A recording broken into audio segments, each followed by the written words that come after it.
Okay, and we're live. Very cool. I'm excited to watch the KSL here. Alright. Oh, now we get the commercials. It just kicked in. Oh my goodness. You know, I'm very excited about the involvement of IU in StarCraft.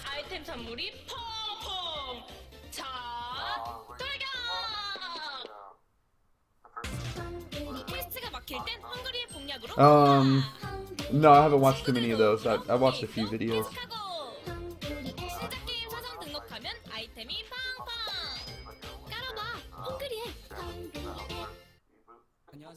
Yeah.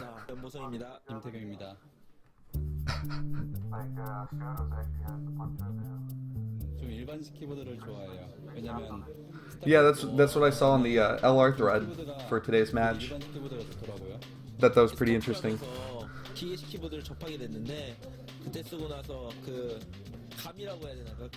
Man, these guys definitely dress up pretty fly for the KSL.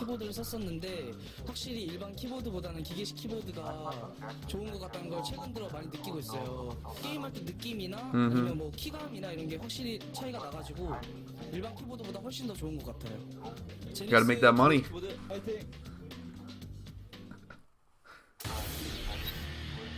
Did you hear that Bisu actually was doing commercials for the KSL? He was doing some like video game application commercials. Yeah. Oh, sick. Look at this intro.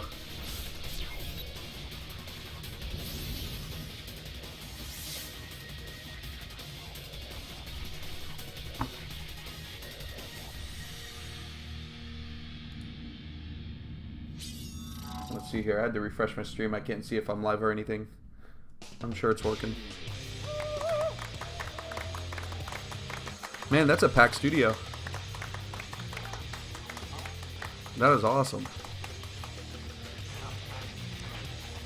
I wonder how many of the legendary players are gonna come out and shake hands and interact. 개막전 경기 16강 조별 클릭으로 인사드립니다. KCN이고요. 돈 마시는 두 분 해설 유대현 그리고 서경주 해설이 나오겠습니다. 어서 오십시오. 안녕하세요.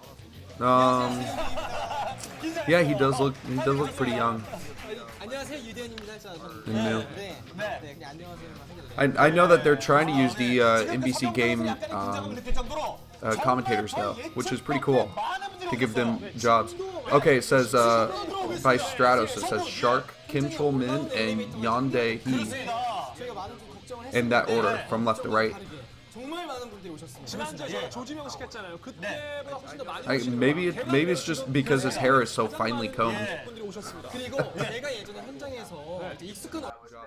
Okay, it says by Stratos, it says Shark, Kim Chol Min, and 얼굴에 분들이 계시잖아요.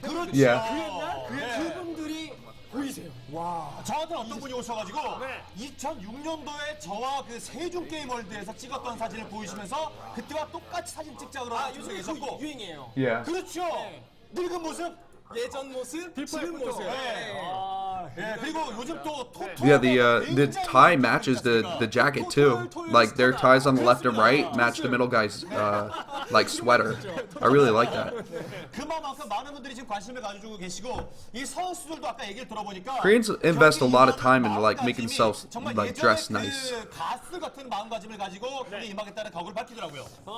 I don't care about what I wear. 이제 콩드에서 이제 처음에 이제 선수들에게 시켜줬는데 박성규 선수 같은 경우는 계속 안 먹으려고 그러더라고요. 예를 들어 경기 전에 먹으면 약간 부담될 수도 있어요. 그런 어떤 컨디션 관리 여러 가지 I am a programmer, but I do programming for government stuff, like the army, and so I actually have to dress up nice because every once in a while there might be like a general, or not a general, but like a major that comes through the checker software. 사실 저희 뭐 헝그리 관계자 여러분들도 그리고 콩두 쪽 관계자 여러분들도 이렇게까지 오실 거라는 상상을 못해서 저희가 서 계세요. 저희가 서가지고 There was actually a one-star general that was supposed to be going through a base in Fort Eustis, Virginia, and he ended up delaying his flight over, so I didn't get to see him. 그 준비를 잘 해놔야 되지 않을까 하는 그렇습니다. 생각이 듭니다. 개인적으로도 예전에 정말 It would have been like 여러분과 meeting one of the guys who flies a battle cruiser. 나고 정말 추억도 습니다.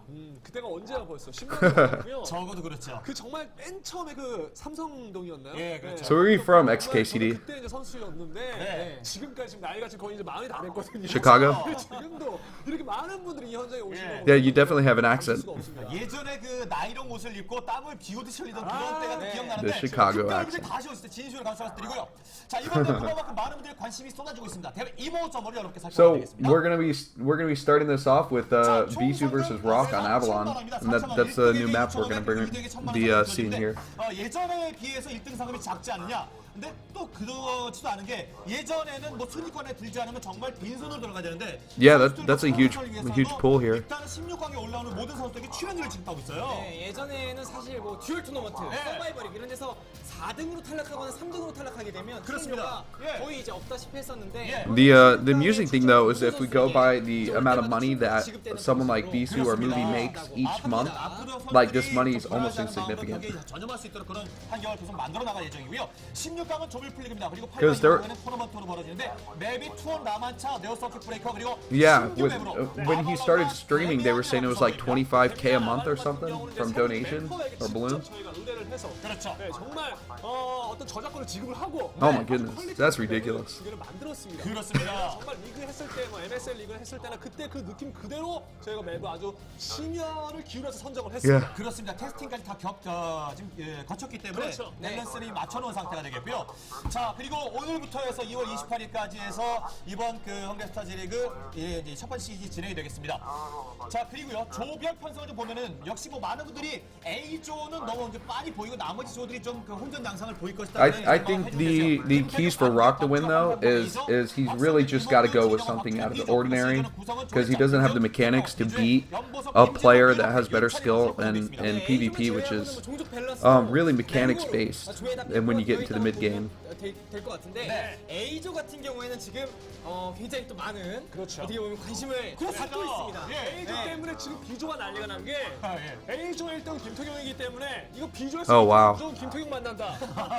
B조에서는 I feel like DT he's gonna maybe use those temples on Avalon and like try and glitch them through. Can you glitch through the temples though? 떨어지는 게 낫다. 그렇죠. 약간 이런 말이 나올 정도로 김태경 선수를 또 많이 두려워들 Then 하고 I 있어요. guess he's just gonna do shuttles. 선수는 결승전에 한 자리 이미 예약해놨다고 볼 수 있을 만한 지금 실력을 보여주는데 하지만 또 이변이라는 게 일어나지 말란 법이 없기 때문에 말이죠. 그렇죠. 특히나 이제 한상봉 선수 같은 경우는 최근 들어서 많은 Right. 못한다 뭐 이렇게 알려져 있긴 I 하지만 actually was playing this map yesterday, and if you don't scout your opponent right away, then it takes a really long time to figure out where their base is, just because of how the layout is to get to the main. 이런 리그에 And it might even be worth sending out a second probe early on if you don't scout in the correct direction. 자, 이렇게 해서 A조부터 쭉 살펴봤고요. 오늘의 대진표 여러분께 좀 알려드리도록 하겠습니다.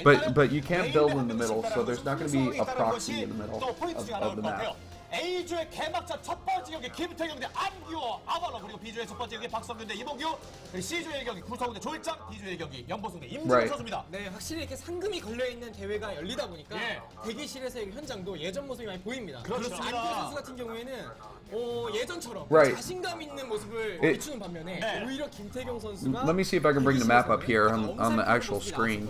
네. I don't know if that's going to look good for the viewers here. Okay, yeah, I just brought it up here. And so if you look at the 3 o'clock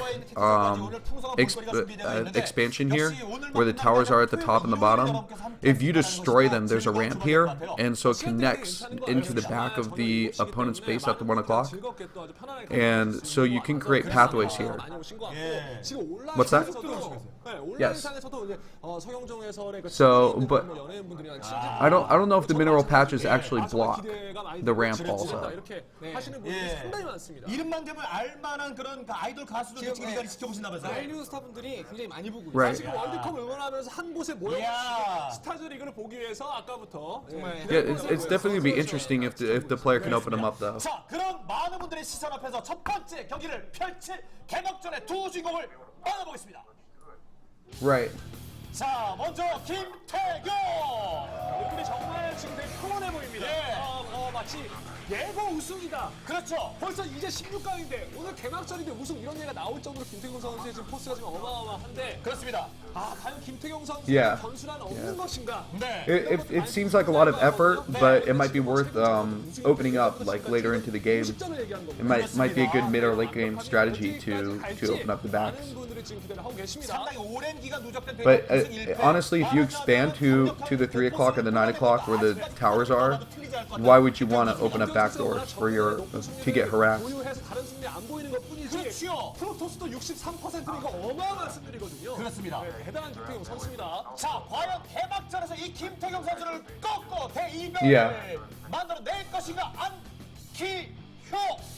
And 근데 최근 실전이 what Preach commented on in the TL article on the maps is that the third is really hard to defend because of how far away it is from the actual natural base too. So 예, 그 여담을 that's gonna be huge. 경우에도 안기효 전문 패드입니다.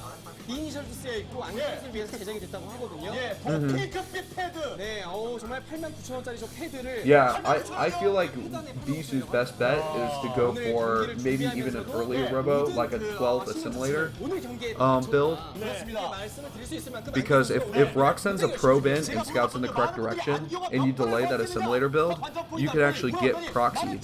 And having any delay on gas and not getting that observer out in time would be a pretty huge deal for Bisu. 물어보니까 자신 있다. 단판이기 때문에 네. 할만하다. 이렇게 말을 했거든요. 원래 그냥 자신감이라는 멘트들은 상당 옛날부터 진짜 대단했거든요. 그렇죠. 네, 근데 과연 그런 것들이 이제 실력으로 나올지는 이제 많은 분들이 지금 의문을 삼고 있지만 네. 이럴 때일수록 뭔가는 안경을 보여준다면 대박 납니다. 예, 올드팬 형님 버러우도 안 하시고 네. 그대로 자신의 얼굴이 인증샷을 노출하시면서 개막전에 함께 축하해주고 계십니다. 태경이가 너무 세니까 안경한테 한번 화이팅 한번 해주세요. That's a good point.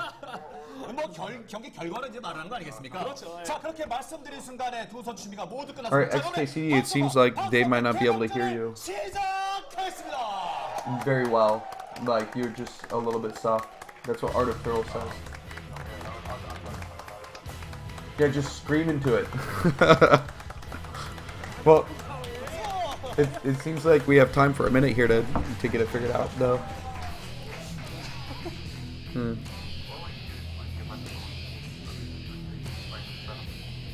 Okay. And how would I do that on OBS? Oh, goodness. Alright. Well, they can't hear you, it seems like.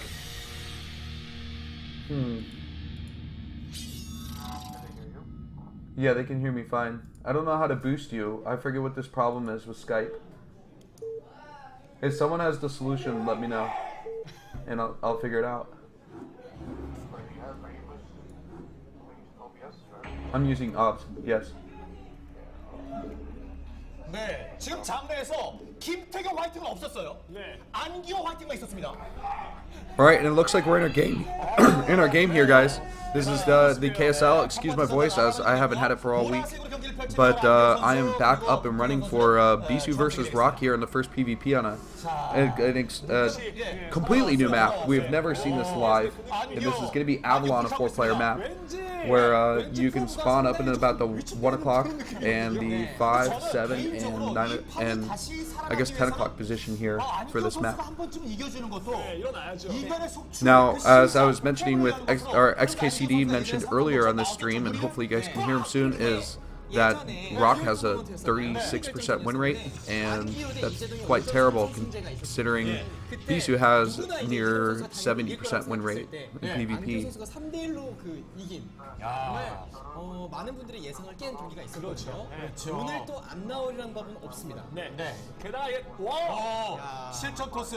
형 실전이야. 그렇죠. 직박구리 안에 들어가 있습니다. 네, 실전을 잘하는 선수가 진짜 제대로 된 Yeah, 선수인데 definitely. 중요한 건 어차피 오늘 이제 단판이란 말이에요. 네, 한판이에요, 한판. 그렇죠. Okay, and we're already seeing the gateways come down here. And so, at least they're not hiding them. 기가 막힌 거 하나 준비해 왔으면은 We can go ahead and feel safe that neither player is going too crazy yet. 물어봤더니 그 전략이기 때문에 노출할 수가 없다라고 했거든요. 김태경 선수도 Yeah, this is a huge advantage because you only lose 65 minerals by sending out that probe to scout at the pylon. 네, 수정도 이 And now he's gonna know exactly where Bisu is. 또 우상희 씨가 직접 만들었습니다 맵을. 네. 예전에 뭐 카트리나, 그쵸. 윙글레이브, Oh, and a simulator. 콜로세움 이런 Yeah. 등등 맵을 만든 래퍼가 직접 또 제작을 했기 때문에. And Bisu scouted in the right direction. And what I think is he saw the angle that the probe was coming in and how fast it got to his base. So he knew that it was going to be a close location. 그렇습니다. 게스는 안기호 선수가 하고 있고요. 야, 이거 안기호 선수가 일단 첫 번째 경기에 그 김태균 선수의 자, 이게 Wow. 바로 Mana pylon here. 예. 이거 김태균 선수 겁니다. 방지하는 거고 일단 그래도 빌드를 안겨와 보고 Yeah. 시작한단 말이죠. 그렇죠. 안기호 선수의 프로브의 날개짓이 너무나 And B, no, that's not Bisu's pylon, but 안기호 I'm interested to see. After you see two gateways down in your opponent's base, are you risky enough to even put one probe on the assimilator? And it looks like Rock's going to be smart and play safe and not mine any gas right away. Instead, he is getting that second gate down to help combat his opponent. 그렇죠. 네, 러시거리 타이밍을 제대로 안기호 선수가 재지 못하면 김태균 선수의 초반 초반 질러시. 네, 벌써 세 마리. 안기호. 자, D가 아니라 일렬 종대가 일렬 횡계. 자, 행대 안겨 정신 차려야 돼요. 그렇죠. Yeah, we're definitely seeing the huge advantage of this close map if you do go for a 2-gate aggressive style, but the ramp should be relatively easy to defend for right now for Rock. If he lets a zealot through though, this is where a mistake will happen, and he could be in some trouble. 자, 1.4 있는 김태균 선수. 자, 교대 컨트롤. Oh wow, that was a really good defense so far by Rock.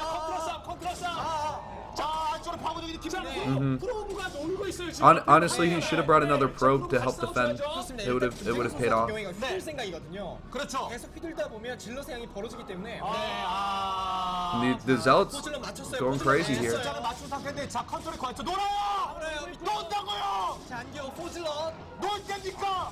Oh, he just lost one now, and you know, Rock will end up having the advantage here, just since he does have that second gate down. The travel distance is just enough where it should start to go in Rock's favor as long as he can micro well.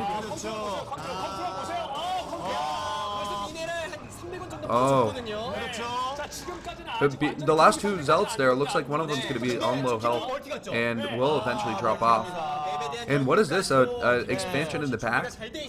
옛날에 이거 나왔을 때 그때처럼 정말 퀄리티를 아주 갈고 닦고 나온 김태경 선수. 예, 정말 Yeah. 다시 그 명가수의 면모를 뽐내는 그 토토가의 어떤 가수 같아요. 그렇죠. 아니, 예전에 클래스는 살아있다. 명품은 영원하다 이런 느낌. 파워가 좀 많이 Oh, that was a nice takeoff by that on that probe there. 이거는 근데 안기호 선수 거잖아요. 아, 김태경 선수. 대신 차릴 때 되면은 이미 김태경 선수가 자원이 더블로 돌아가는 이런 상황이 됩니다. 그렇죠. 이제는 뭐 오히려 방어를 잘만 하면 김태균 선수가 Well, I'd say that was pretty effective considering the fact that Rock didn't get to mine any gas in that exchange right there, and Bisu's mining gas currently, so he definitely has the advantage now. 프로브도 잡혔습니다. 모든 걸 다 잃은 거예요. 테크가 오히려 지금 김태훈 선수가 더 빠른 상황이 돼버렸고 가스를 아예 캐지도 못하고 중요한 거는 지금 Yeah, and players actually do that. It reduces your efficiency just a little bit, but it's really worth it to prevent your opponent from being able to drop a pylon in manner itself. 이 선택이 말씀하시죠. 이거를 어떻게든 좀 승부를 가르기 위해서 계속 공격적으로 들어가는 안기호는 정말 말씀해주신 것처럼 게이트 하나라도 부셔야 됩니다. 아직도 지금 안기호 Yeah, definitely. 마냥 지금 누르고 다녔습니다. 네, 근데 질럿 두 개가 더 나오면 그때 영리하게 싸울 것 같거든요, 김태훈 네. 선수는. 네, 프로브라도. Oh, but it looks like two more are going to be coming in here. 내려가면 안 돼요. 계속 싸워야 돼요. Definitely Bisu with the defender's advantage still though, and it shouldn't cost him the game. Oh my goodness. Two of those zealots just evaporated so quickly here.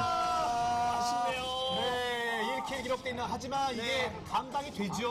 지금 뒷마당은 안 돌아오고 있습니다만. 이게 막히면 이제부터 테크 차이도 Yeah. 나고 자원 차이도 나기 Well, 때문에 zealots are pretty strong. I guess that's what we proved right here. And okay, so Rock finally realizes that he needs to put a nexus down, and putting that nexus at his back mineral only is going to be pretty useful. On the shield battery.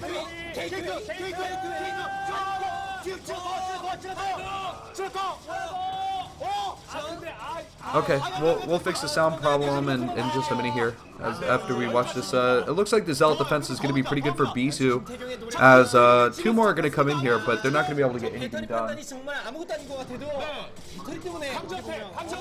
Oh my goodness, it is getting low. He actually focused it down, and that is a huge deal for Bisu to let that happen. Losing that gateway. He's going to have to macro probes out of his second Nexus for defense, basically to use them to attack at this point.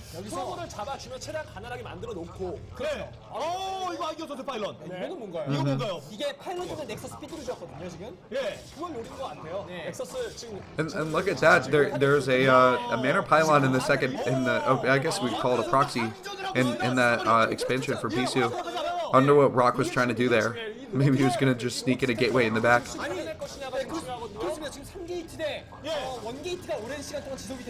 Oh man, Bisu's got to micropack this Dragoon and keep it alive as best he can. And Rock is doing really well this game. His Zealot control is really on par with Bisu right now.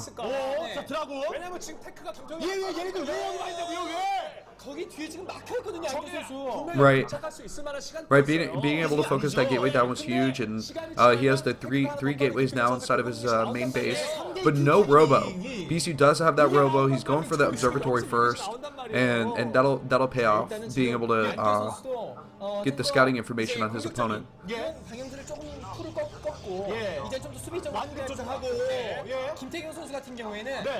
Right. I think maybe he's concerned that there's some hidden buildings for the Templar archives, and he doesn't want to risk DTs.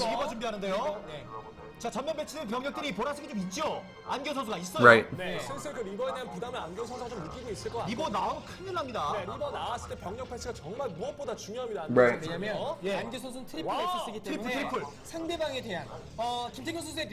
Alright, so let's see if we can figure out this sound issue here. 지금 정면에 들이대고 들어가는 리버이기 때문에 그렇죠. 정면 맛이 안면이 아니라 뒤통수 뒤통수. 프로브 한 번만 터지면 자, 일단 안교 선수가 지금 아프리카 팀 Alright, we have to reroute sound here. That's what it sounds like. 정말 드라군 하나는 기가 막히게 뽑는다라는 평이 네, 자 뒷바닥 반응이 어떤 거 볼까요? 자, Oh my goodness. All the probes are pulled. Obviously he's not going to try and defend with just probes. 견제 한번 휘둘리기 시작하면 김태경 선수한테 야, 이거 정말 살아남기 어렵거든요. The matches are pretty tanky though, so it shouldn't be much of a problem. There's already one Dragoon down there for Athens.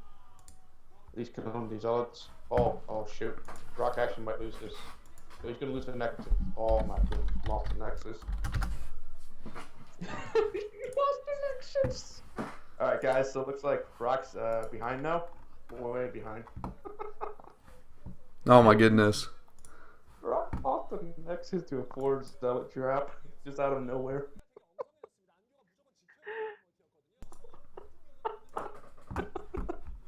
I don't know what's happening in this game anymore. Can you help me out, PC Dagger? Yeah, I got you louder, bud. And so now everybody's just gonna hear you laughing as you're at a loss for words. I can't believe this. Yeah, that was absolutely insane. That was like a D level play right there. I just shot 4 Zealots, you know? Alright, so Rock will still have the forward expansion with the natural up. So not that much of a problem. But Bisu does have Reavers inside that shuttle. So you have to be careful for the Reaver drop. But it looks like Rock has Dragoons surrounded around his base. So Bisu may not be able to do much with it. We're already going to see Citadel down for Rock. For Bisu as well as a Forge. We're going to see that +1 weapon spinning pretty soon. I like that observer placement though. Does it actually cover the entire ramp? It is getting a lot of information. I think he can see where the ramp is, and Bisu taking the third base, or taking his actual natural now with the gas, is gonna help him out. But it looks like Rock is working towards that expansion, also trying to go for the defense here. Speed is done for his shuttle here, and it looks like he's going to go for a straight up engagement with his Reavers, and hopefully he can get enough attacks off here to whittle down this army of Rock, and maybe Bisu might be going for the win right here. A lot of Zealots though for Rock, and they go down pretty quickly as the Dragoons just try and follow their way in. It looks like the Nexus at Rock's natural is kind of at is ruining the advantage that he might have to defend, as the Dragoons have to go in a single file line to get to Bisu's army. Oh wow, Rock with full probes. Oh, this is going to be it. That's the GG move right there as he pulls out all his probes from his natural base. And there's going to be nothing to defend here. That shuttle's still alive too. It's almost worth focusing down those Reavers right away, so you can't let them get off as much damage, because they become more efficient as they survive in battle. Yeah, Rock wasn't making any directed movement to target the Reavers. He was just like a 1A move, kind of micro. Right. The continued D-level play. And Rock's going to lose that natural. And I guess we're kind of seeing why the Rock has a really high loss rate in PvP. Decision making, man. Right. He can't play past that early game. Rock was ahead too. He had a 1 gate assimilator versus 2 gate, which managed to came out ahead and got a gateway too. I don't know how he lost this. Just magical drops. Yeah, so we're gonna see Bisu cannon up in case of random DT comeback DTs. Yeah, comeback DTs. I don't think that's gonna happen though. There's not enough gas, especially with all the Dragoons that Rock's been pumping out. And Bisu's actually sending observers out there. Where to look for secret tech.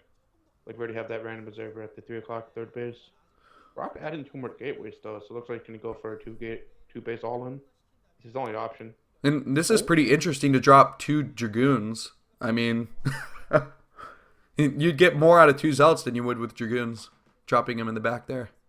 Yeah, it's a bit late too to do it now. Bisu Right. already has scouting pylons. But you will be able to see here if they could fire up the high ground with Dragoon range. Yeah, that's what I want to know. It looks like Rock's not going to try it to not test out theory, unfortunately. Yeah. It would be close. I think you would be able to control your probes enough that you shouldn't lose any. So I'm wondering where Rock's tech is. Does he have any tech? Well, we know he has the Robo, so. Yeah, he only has the Robo for the shuttle, and then BC already has Templar Archons up. It looks like they're going to go for the Archons. Right, and now a 2 shuttle drop in the back, and we're seeing this being exploited as much as possible. These back lanes on Avalon. Oh, and here comes a huge drop. That cannon's just in range. That is awesome. Wow, BC knows his map like the back of his palm. That the back of his arm. So it looks like BC's actually scouting for hidden expansions. He's Right. already getting his army out there. They actually did send probes out and met at the top right. And I don't know if Rock was. he mannered the 4th with his pylon too. Yeah, so BC's putting up scouting pylons. This is actually a good thing for playoff players to do. If you're playing for the mid to late game, to put pylons everywhere just to scout. It's only 100 minerals, which is not really that much of a significance. And it's pretty good for the guy who just sends out one ninja probe to steal a hidden base. So Archon's out. I wonder if we're gonna see any storm in this game. Got +1 already. And still no higher tech from Rock.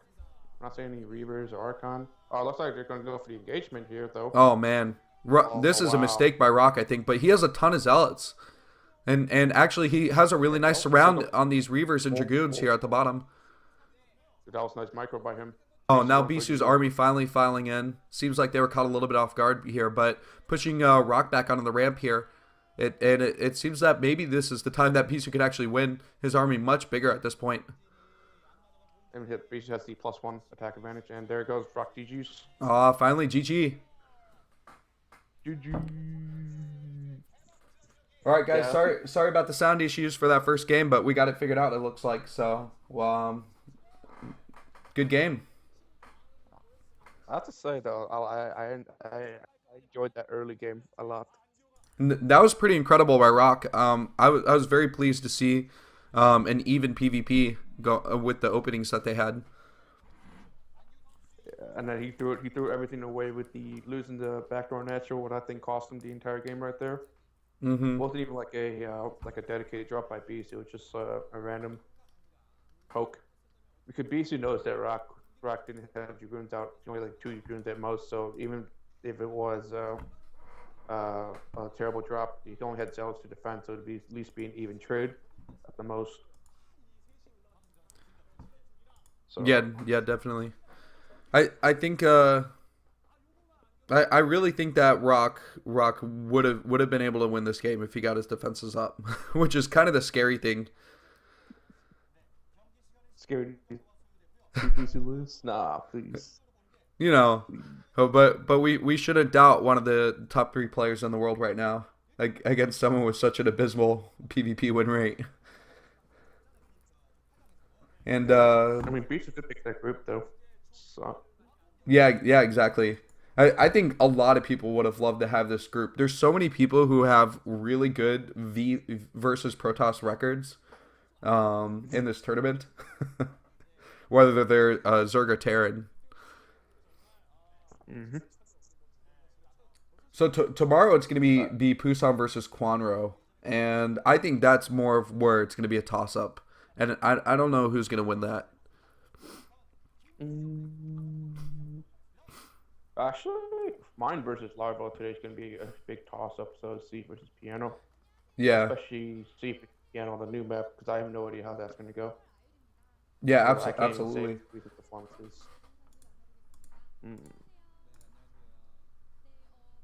Let's see. Well, we'll be talking more about Demian later, but I mean, if you look at it right now, it's a 3-player map, and the wide opening space in the middle with like a lot of nooks and crannies to siege around seemed pretty exciting for a TVT type game.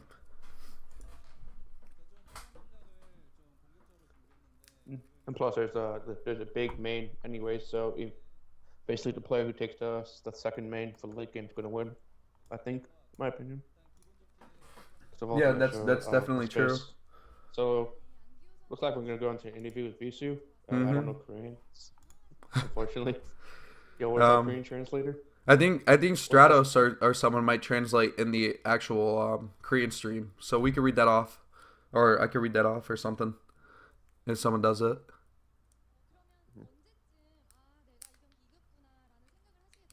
That's a cute Stargirl, though. Not gonna lie. Oh yeah, absolutely. They keep getting better.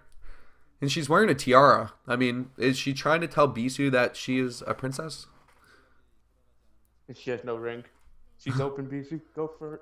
And that's actually incredibly important here, as Bisu is probably the most eligible bachelor in Korea right now. He's the #1 in the world, man. #1. Mm-hmm.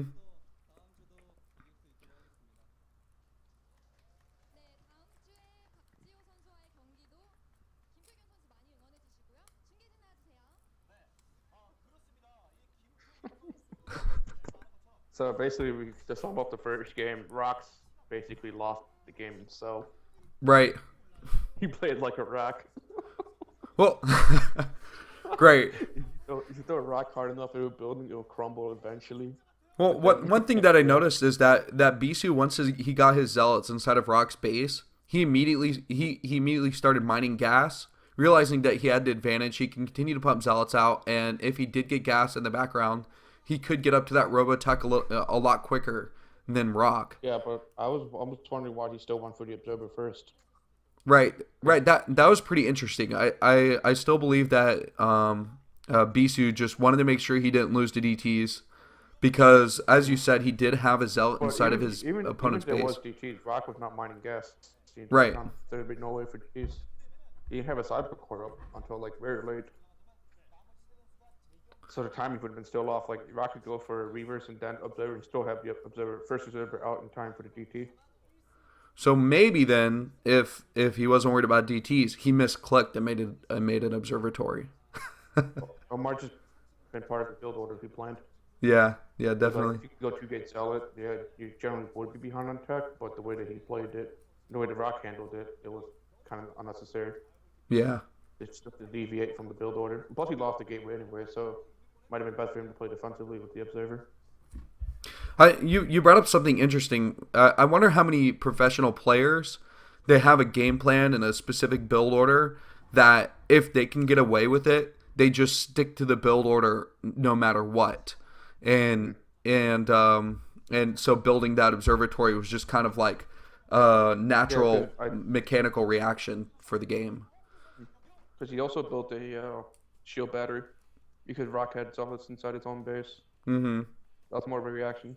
I mean, that might have deviated. I don't think that was a deviation from the build though. Yeah, that was definitely oh shit, I need this to stay in the game. Yeah. Alright, commercials. Yeah, you know what? I went to a Dave and Buster's, and for people who don't know what a Dave and Buster's is, it's basically an adult arcade. And while I was there, there was a Flappy Birds arcade game. Yeah, they had a Flappy Bird. They had I went to Wisconsin Dells this past week for New Year's. Yeah. They had a couple of arcades up there. They even had a giant Tetris machine. Yeah, they have giant Tetris. They have giant Flappy Birds. What else? They had that dude who jumps like from tile to tile. Ninjas? And Fruit Ninja, yeah, Fruit Ninja was there. Did they have the piano game? Where it's like 4 piano keys and you hit them in order? I haven't seen that. Well, I got the high score with the local machine. I spent like $2 to do it though. Mm-hmm. Go to the high score, it's like 50 keys in 30 seconds. I got like 51. Oh, why did I find a StarCraft 2? I don't know, but someone just made a good comment. Let's show SC2 clips in our Brood War Revival League. That's awesome. Yeah. Oh well. My also looks for that pick. Who cares? StarCraft is StarCraft. I really don't care. I'm doing the hate thing on StarCraft 2. StarCraft is still StarCraft, man. No matter how you put it. Yeah, I really am and curious to see if Raynor is going to get his lady in the end. Never, dude. He worked so hard in the sequel of Wings of Liberty to turn Kerrigan, and then in Heart of the Swarm she's like fuck this, I was way more powerful when I was ugly as hell, and so she got her dreadlocks back and started raping shit. Look at those Harry Potter glasses. That must be the new fashion because piano wears the same thing. Oh my goodness. That is round. Pianos? Yo, have you seen piano glasses? No, I haven't seen those. You look like John Lennon. He also wears the 60s cap. That's awesome. I wonder if Yellow made them wear these certain glasses. No.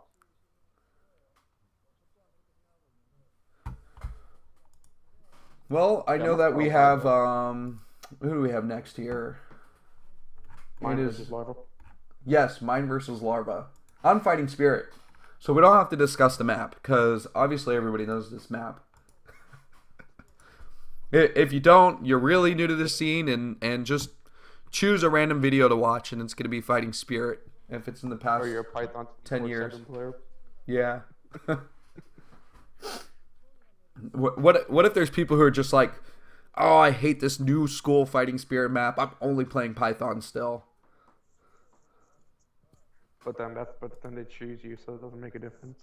I avoid Python and Icy Cup.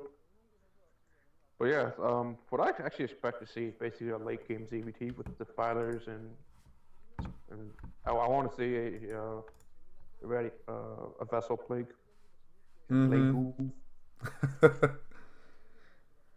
I wonder if Larva's gonna try and open up on a 2-base play though, or go for that third early.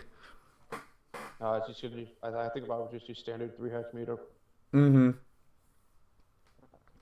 Because the way that you've been playing on stream when you practice was always 3-hash meter. And I know that Larva was practicing with piano for Sonic Star League. Yeah. PC Cafe for like 2 days, something like that. So I know that Larva was actually really well prepared, but I don't know if Mind is prepared as well. Because I haven't heard anything about what his practice regime was for this. Well, that's pretty intense if you're practicing with piano. It's like any KT player practicing with Flash, because Piano really is one of the top TVZ players right now. And he was TVZ was his best matchup back in Tespa days too. Mm-hmm.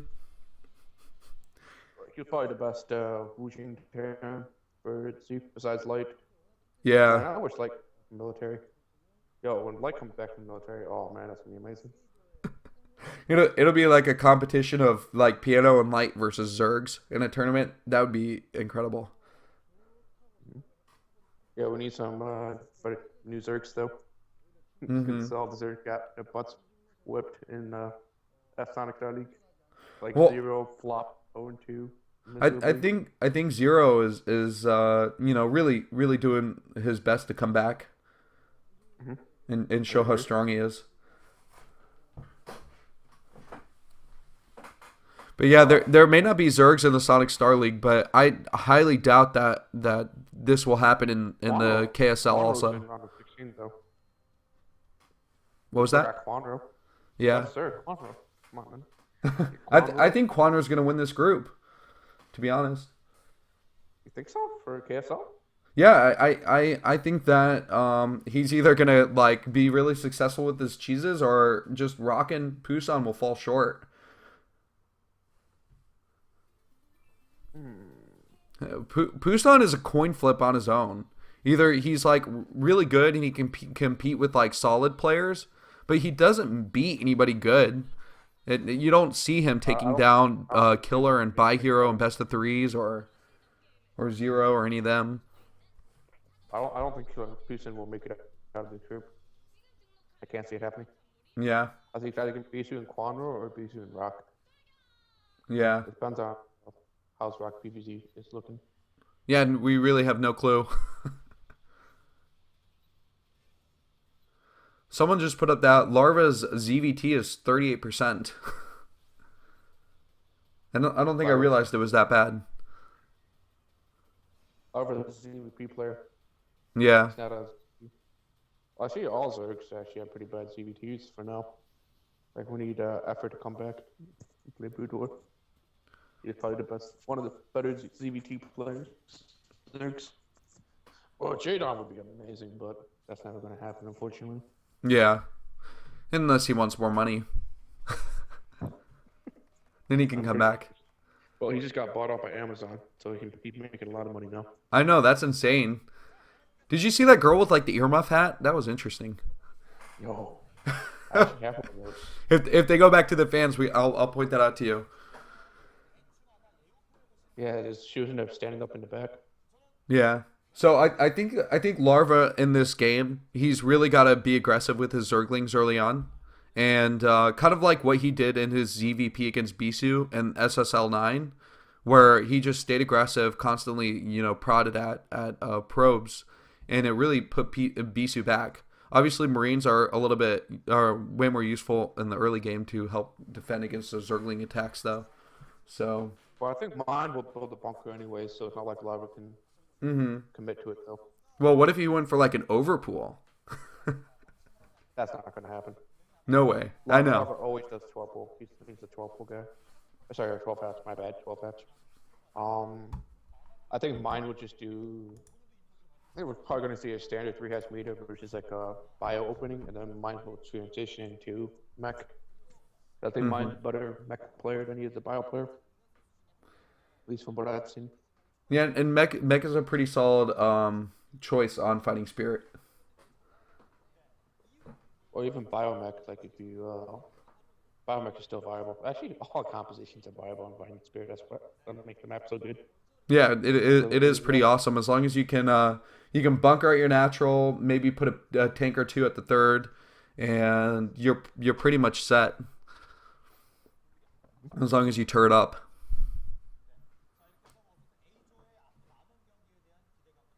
Looks like we're about to go live, it seems. Players are getting ready.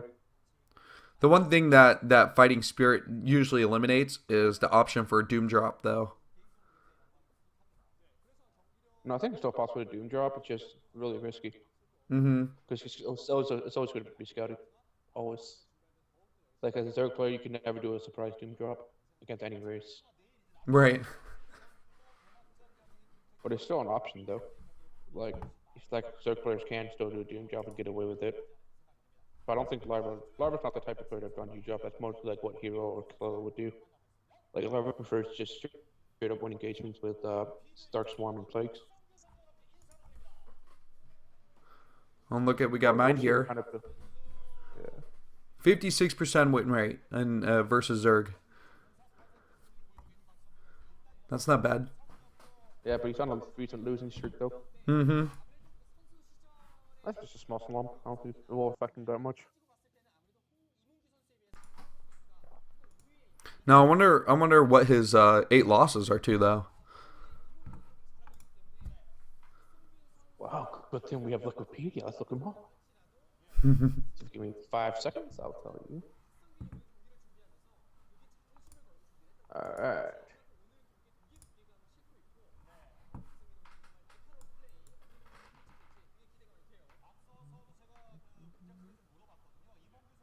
Someone is saying that or Stratos is saying that he can't hear you very well again. Really? Alright, I'm out. I think Try so. pushing the mic up. Try pushing up the mic again. I didn't change anything on Skype after I fixed it earlier in the last game. No, like OBS. You can boost the mic. You see at the bottom, there's a microphone icon and a bunch of bars. Right. You can slide that up a bit more. Probably gonna make me a lot louder, but okay. I'll stand further away from my microphone. I love Larva. That dude is awesome. It is awkward though. Can you see the lady like clapping in the reflection? Yeah. That looks really awkward. It It looks like there's a tiny woman inside of him. He looks like he's eating bubblegum or something and has a pink mouse. He's going out. Oh my god, that is an interesting mouse right there. He's a fabulous person who needs no I don't know. He's no woman. A fabulous man. Mm-hmm. He's got his hand warmers going on now though. Look how bored he looks. He's shaking the hand Yeah, warmer. he's acting very nervous. Yeah, you got the jitters. Wait, are those CRT monitors? Okay, I don't know if those like LCD monitors or CRT monitors. Well, regardless, they're like 10 years more modern than the ones that they used to have in the Kespa run tournaments. Oh, those are LCDs. Oh, can you still see that girl? Where's the girl with Yeah, in the back, straight across. There she is. There she is. It looks like she's trying to cover like a head tumor.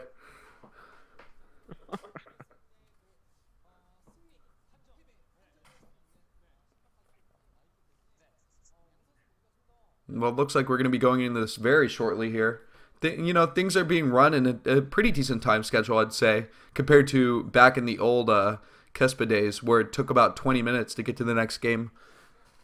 But the commercials were the best, though. The commercials were pretty good. And then the K-pop, like back when we used to have live stream and Yep. Ustream.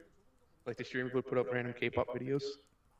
Yes, I tried to continue the tradition in my streaming in the past, but today I just didn't want to bother with it.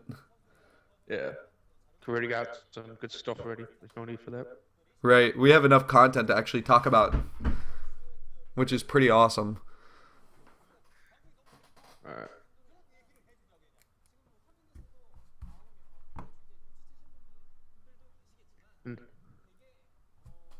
Yeah, I don't think he has any more ice to chew on anymore.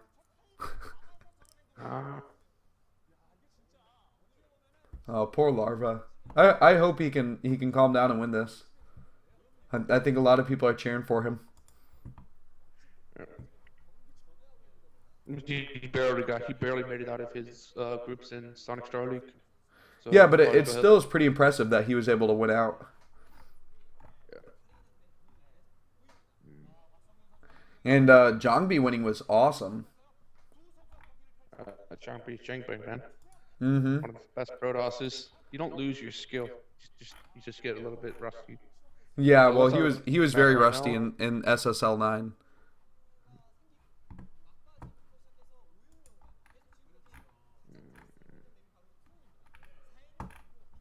So basically, there's nothing really special about the map. You have a easy natural to take, close third. You got minerals base in the middle, two Mm-hmm. gas geysers. Uh, most standard map there is. This is the official ladder map. It really is, and it personifies the Zerg expansion for the third, where you just go for the natural or the main base of different location, one of the other four spawn spots. And there's a reason the Zergs do that because it increases the time that the Terran army has to take to arrive. So basically, if you're a Terran player and you want to go for like a big timing attack, you have to pick one place, right? So it gives Zerg time to respond. Where Zerg takes the close third, because they're going for a all-in Yep. attack like two hatch meter, or they're playing against mech 4, doesn't really matter anyways. Actually, it's more important if you do take close third against mech because you won't have the option to rally units against it. So it looks like we're about to go into the game live. The second game of this morning, versus Mind. They have 2 observers? Okay. Well, welcome everybody as we go into the second game. This is going to be the Kongdoo Star League. This is the first one. I am BC Dagger, and on the microphone is amazing XKCD. We'll be going with XKCD for the cast. And say what's up. Looks like Mind will spawn in the 11 o'clock position of the orange Terran. And Larva will spawn with the green Zerg in the bottom right. So actually, these spawns benefit Larva. Because Larva always likes to go 12 hatch. So I say Zerg. So it looks like both players will scout each other pretty late. So as a Terran player who knows that Larva opens up so standard, I mean, even we can tell. Do you send out an SCV early, or do you just go for your normal build, get the extra minerals by saving your SCV? I would just 14 CC like Flash does. Yeah. Let's see what happens, especially with the cross distance cross spawns. Probably 14 CC is safe enough. They still get the barracks out in time. Zerg did like an overpull or something. I think. Well, Larva is going to be scouting clockwise and going to have a late scout. The cheer. That was an awesome cheerful.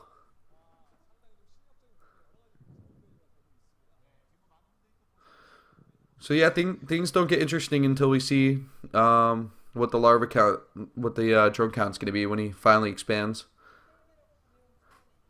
Oh, so mine's going to go for the 1 rack expand. Yeah. There's no gas taken, so it's going to be standard. Larva's going for the standard 12 hatch again with the 12 drone scout. This is always standard. And mine's also going for the 12 scout as well. Both players are. Ooh, Larva's going cross spawn. Oh, he's checking for the. Oh, okay. Yeah, he's making sure that there's not a 2 racks in the middle. There's no. I was hoping for Larva to continue scouting cross spawn. Yeah. But the force should catch the SCV, so Larva knows where. Oh, they see each other. Yeah, exactly. Yeah. It's so easy to tell where the Zerg player is when you see the Overlord. But what's nice about this is that Mine doesn't have to send out a second SCV to scout. Yeah. So it can be a little bit more economical build. So I think it's pretty interesting that Mind is already pumping out a Marine. I guess with the lack of scouting information so far, he just wants to make sure he has one of them out. Maybe kill off that drone too. But that's just standard build. Instead of rushing for the command center. But he already has an SCV down in natural for the command center, so we should see that go down right now. Yep, it goes down. Larva's going to put down his 3rd hatchery pretty soon. And that goes down too, and then we'll see gas. Spawning pulls up, and I like what Mine's doing his first Marine. Already chasing out the drone. Still no gas inside the main base for Mine.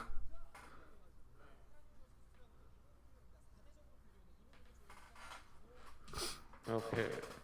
But he's definitely safe. Larva's not going to be able to do anything until he gets into the lair tech. 1 caster is in space. What's this? Yeah, someone said in your stream chat, when caster's in space.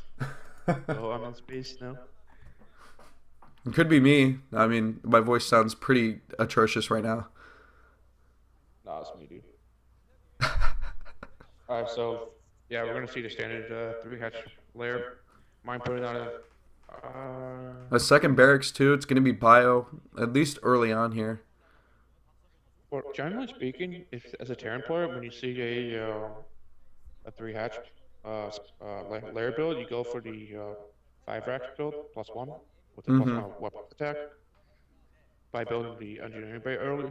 So it looks like mine's actually gonna try to go for a sunken bust. I think he's gonna get the early academy out with the early gas, and then basically he's gonna have the timing out where Larva's Spire just pops, and he should have like 8 or 6 or 7 Marines out and 2 medics. And that's a lot of Oh, Marines it looks heading like towards the farm right now. I don't know if Larva's aware that these units are going to be coming across, ready to attack this Wait, natural yeah, you just few read it. lings.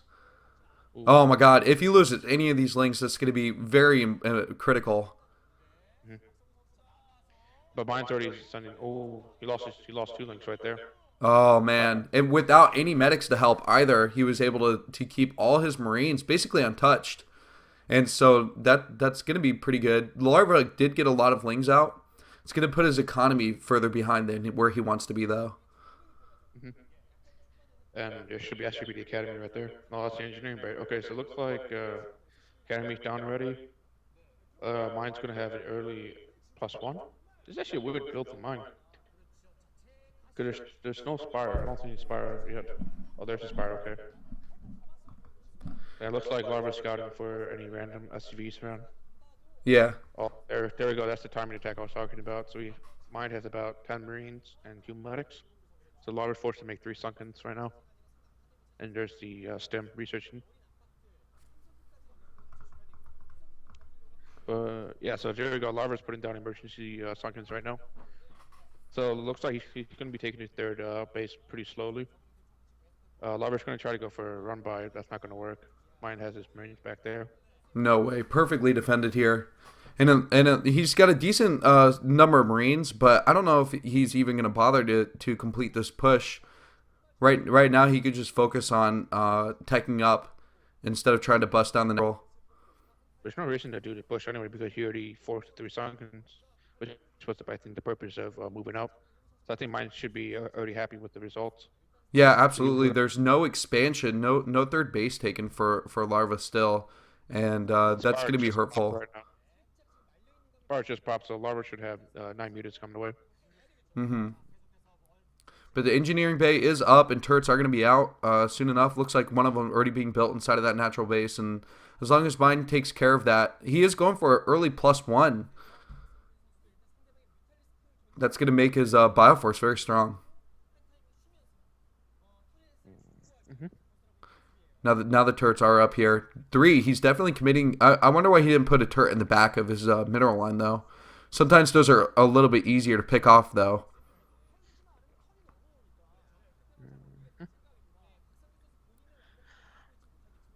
And the mutas are out. We see that they are on their way. I wonder how much Larva is going to get accomplished here. Not much. I mean, he'd be lucky to get like 2 SCVs at most, I think. Oh, you get one Marine. That's nice. Yeah. That 5 turrets, though, inside the natural base. And actually, if Mine wants to get a refinery, he might want to kill off one of those turrets later on here. Because that should get in the way of the mining of the gas. Yeah, there's already 1 turret blocking the SCV mining path. So it looks like Larva's going to try to go for a trade. Oh, I don't think that's very efficient. Yeah. Oh my goodness, he's got his mutas trapped in here. Risky. And it looks like the turrets are going to get a lot of damage off. But he does scout, he does snipe the SCV, make building a starport. Wow. Going to slow mine down a little bit, but Larva's actually way behind right now. What was Larva's goal there? Because that was like the most expensive scout ever. Honestly, he didn't get a lot of damage done, and he's way behind now. Still no third yet. Not even any hive tech coming. Oh, there's a third in the bottom left at 5 o'clock. Finally. So, but he should have lurkers out in time for when mine pushes out. But what I'm more worried about is the vessel timing. I don't think Larva will have any defilers out in time for that. So what he has to do right now is delay mine from pushing out with the mutalists. Just keep trying to snipe Marines and medics. get the force down, and then if he has enough Zerglings, so he can do like a Zergling beta surround, he should be able to kill off that force. But mine's playing it really safe right now. It's like he's keeping his Marines together. Medic. Oh wow, Larva even cancels that. Oh yeah. Now this is going to be even more troublesome for Larva. He's basically got to go all in at this point, I feel like, and everything's going to die right here. Oh my gosh, that was really costly. That tank at the top too was going to just kill off any links that tried to get up that ramp. All right, so Larva's rebuilding his third, but I'm wondering if was that a cancel on purpose, or because he saw the scan, right? Yeah, he definitely knew where the army was going. There was no way he could defend. The lurkers are not there to defend on top of the ramp, and that was his only option, is to cancel and build at the 1 o'clock position. Yep. So we started the first tank out, so we're going to be waiting for 2 more tanks and the vessel. Larva's actually managing to find a weak spot in mine space. Yeah. A few SCPs. Yeah, he saw that opening earlier. Mine decided that he was going to leave that gap and just defend with Marines instead of investing more into the turrets here. And not too much damage done. Picking off 1 or 2 SCVs, that's not going to be enough here. While Mine's got to be feeling very confident. He's got a strong bioforce on the map, and as long as he doesn't do anything silly to lose it, he should be able to take down the third base again. And looks like Mine's trying to find the third base of Larva. It's like he already has Marines in at 6 o'clock. Oh, and he has Marines everywhere. But I don't know if we checked top right yet. Yeah, this is going to be interesting. I wonder if he's going to get sandwiched in here. When you can see on the mini-map that there's Marines just kind of split between the army here. Oh, and the lurkers are out. The Lynx clean up that Marine force on the right. That's going to help a lot for Larva. Yeah, that was very nice. And Mine working towards his mech-style units to mix in with this composition here. And I think that might be a mistake that he didn't focus on pumping out more Marines and pushing. Larva's doing everything he can to get back in this game. It's quite incredible. But here comes the standard 3 tank, 1 vessel push coming out from Terran. Mine's right. going to march straight ahead into Larva's third. Right. He's got to get that science vessel picked off. That's not going to happen. It looks like Larva's going to go for a run, but this actually might work. Oh, wow. And he's got a lot of lurkers on the field here. He's totally committing. It looks like it might be even a base trade type scenario here, as insane as that sounds. And now the SCVs, they're going to die so quickly if these lurkers can stop them from getting up that ramp.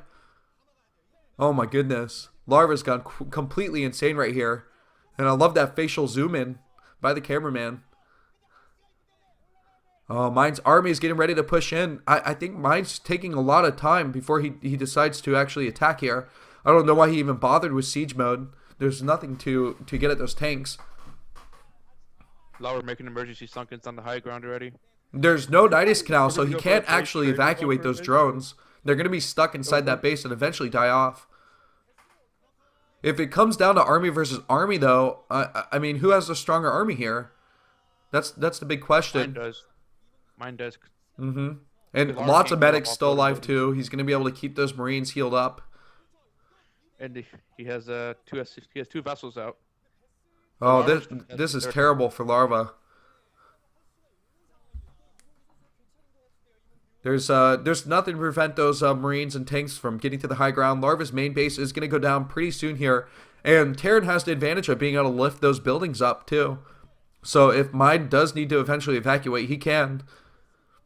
Oh, the Scorch coming up. If he takes out that vessel, though, the lurkers can infinitely defend. Yeah, that would be insane. And now a forced lift on that command center. Mine needs to find a place where he can put that command center down and start building another comsat station. He plays 2 vessels now. Ooh. If Larva gets 2 vessels, he wins the game. He has 2 lurkers. But the Spire is down, isn't it? Yeah, but all he has to do is park lurkers at a third. Oh, here we go. 2 more Scorch, and he got the vessel. Oh my goodness. 1 more vessel's alive here. Mine. Spire. Larva has no Spire. I don't think he can do it. There's no way he can get Hydras out to kill off that last science vessel. Oh, that's so close. The SCVs are kind of getting spread out everywhere. Now this command center is trying to find a spot. I don't know if he has an academy left, though, to build a comsat station, even if he needed to do the reveal. Defiler mine down. You got the defiler mine down at the 3rd. Right. I don't know if he has enough gas, though, to tech plague and get the science vessel. I don't even know what's going on in this game, man. Can you believe what I'm saying? I think it's just incredible that Larva is still alive at this point in the game. Oh my goodness. This is absolutely critical. And he's going to pick off the comsat station again. Okay, now Mind has no scans. All he has is the vessel. That is awesome. And the spore is built inside of his base. This is an amazing game at this point. If Larva wins this, he has become a complete Zerg god.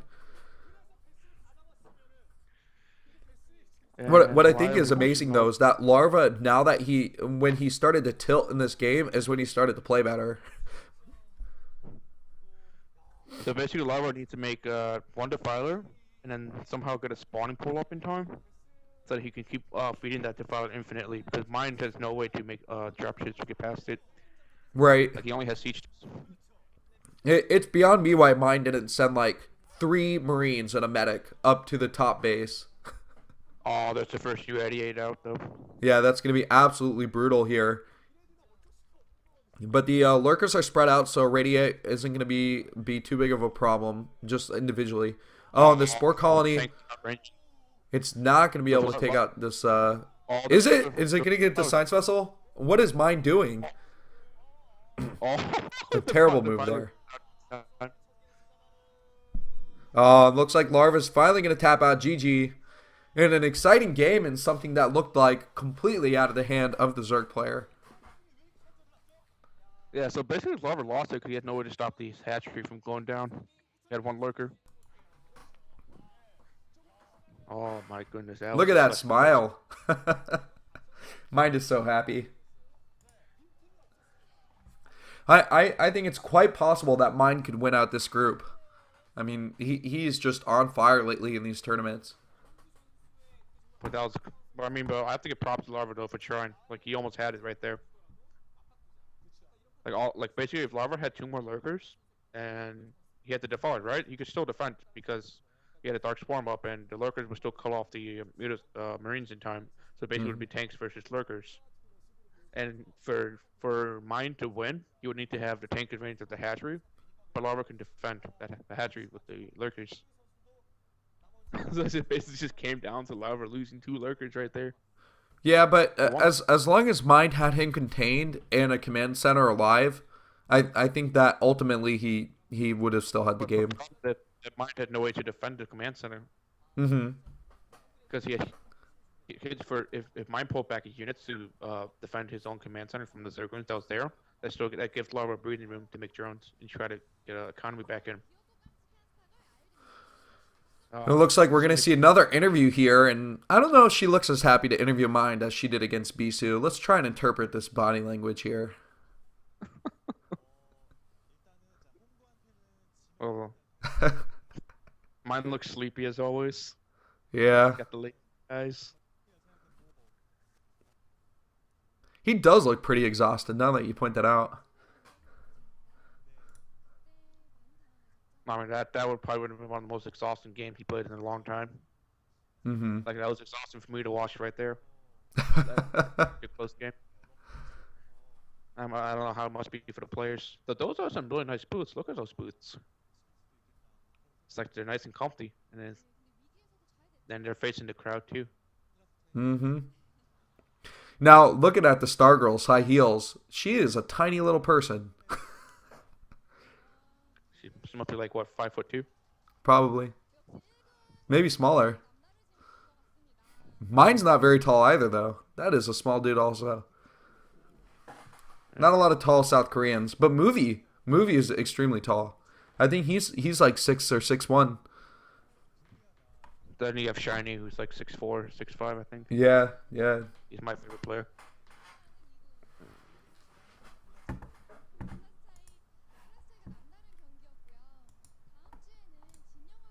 Well, we finally get to see the new map. We're going to see Demian next, and so that'll be pretty exciting.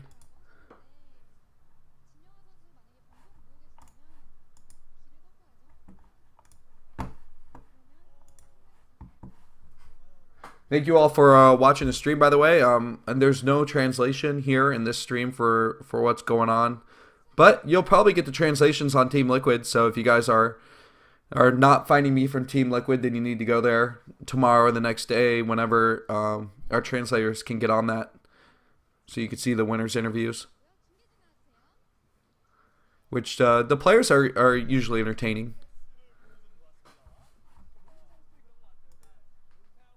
I definitely want to know Mine's interview.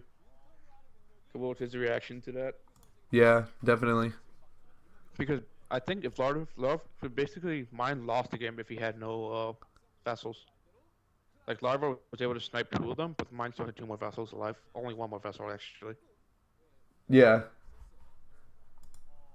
It's such a hard thing as me personally, when I'm playing and I get myself in a position that Lara's in, and I see myself in the unwinnable position, I want to go full Idra and just tap out. You know, it's really hard to convince yourself to stay in a game, the way that Larva did, and mount that comeback. But that's the beauty of Brood, where there's always a comeback possible. Mm-hmm. Like I've seen such comebacks happen before. Stratos is saying that he said he thinks Mine said he wants Larva to win his next game. So they can play again. Yeah. That is the interesting fact of this round robin format. If you guys aren't familiar, this isn't the winner goes on to play the winner of the next match. It's everybody plays everybody, and if it comes out in ties, then they just keep playing each other until someone wins 2 games in a row.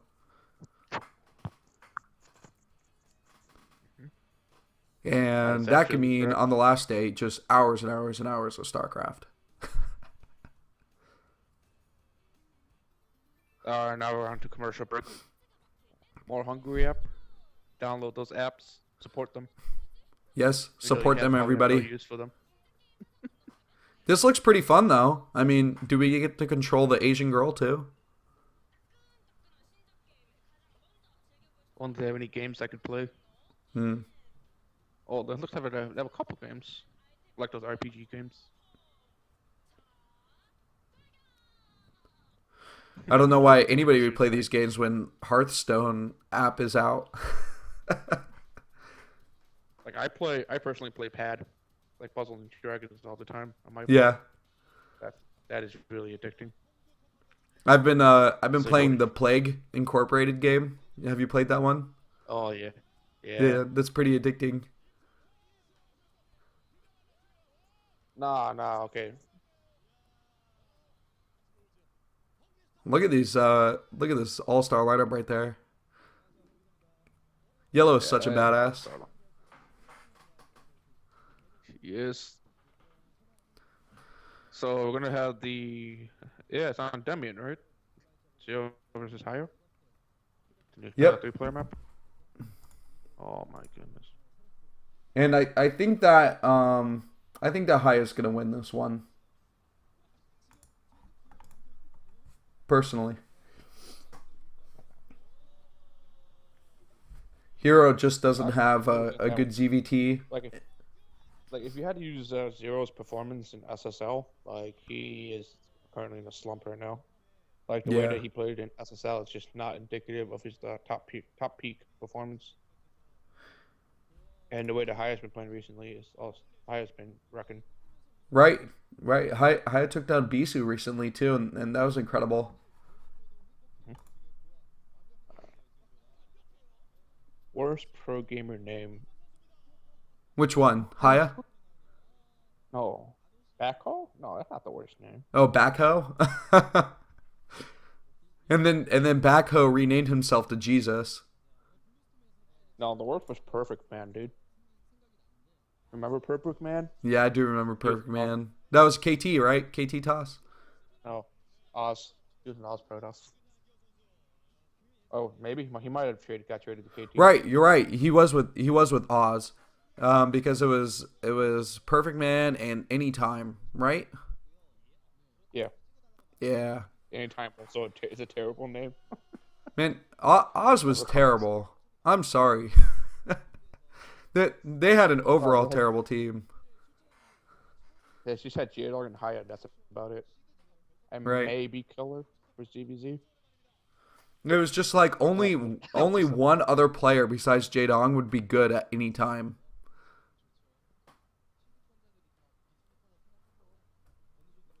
I'm still surprised that they managed to keep J-Dog contracted for that long as possible. Yeah. But normally, like, if you start getting good, like the bigger teams will buy you out. Well, there's a lot of rules by Kespa to like help keep your players at certain teams. Mm-hmm. Did you see all the drama for StarCraft 2 with players that wanted to play for other teams? No, I don't really follow StarCraft 2 news. Okay, well, it has less to do with StarCraft 2 and more to do with how terrible Kespa was. Is that there's like a 7-year contract for the team that you sign with. So if you leave to go play in foreign tournaments and then come back to play for another team, then you can't unless like the team you were playing for releases you. Oh, that's stupid. Yeah, so if I left SK Telecom to go play foreign tournaments and then wanted to come back and CJ Entus wanted to hire me, I would still have to go play for SK Telecom for 5 more years.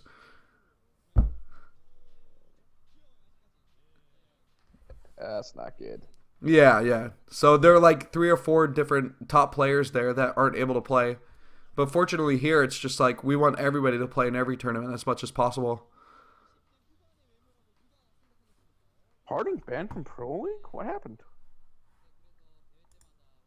I didn't know it was possible to ban players from Pro League. Well, it's not that Parting was banned from Pro League. It was the fact that he can't play because he's contracted with SK Telecom for 6 more years. And what team is he on now? I don't know. I don't know if ban is the right word. Ban is a strong statement. I don't know. People can correct me in the chat. I'll fix it later. But if you want to know the whole story, go on Team Liquid. Oh, look at this trade. Bisu is loving Group A right now. No one can hear me talk, unfortunately. Oh my goodness. Still silent man. Maybe I just sound absolutely insane.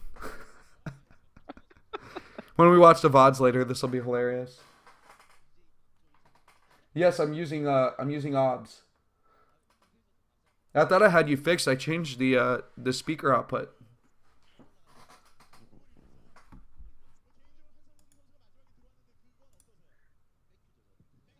Oh man, I feel really sad for providing terrible commentary. You know, people can't hear me because it sounds like you're talking to a wall.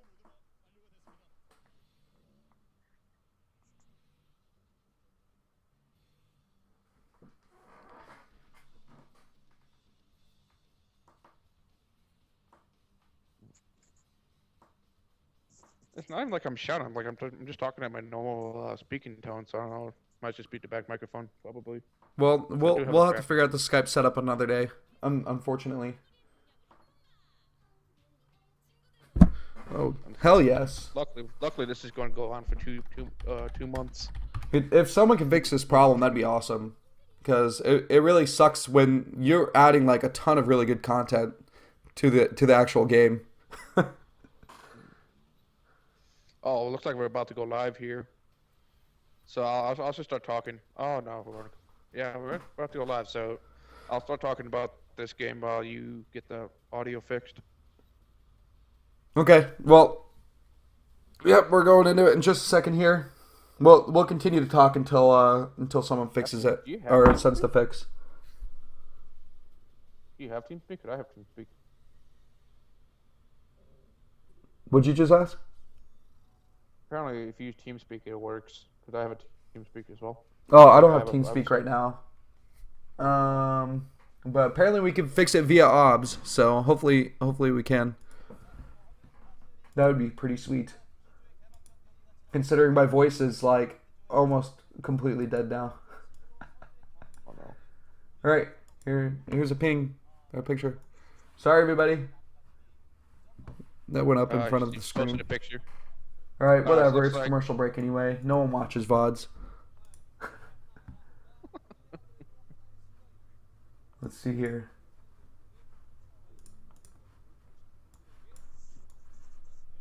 Alright, what we need to do... Settings... Audio...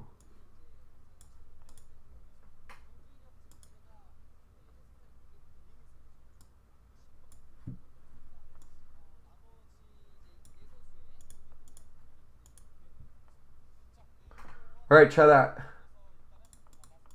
Testing.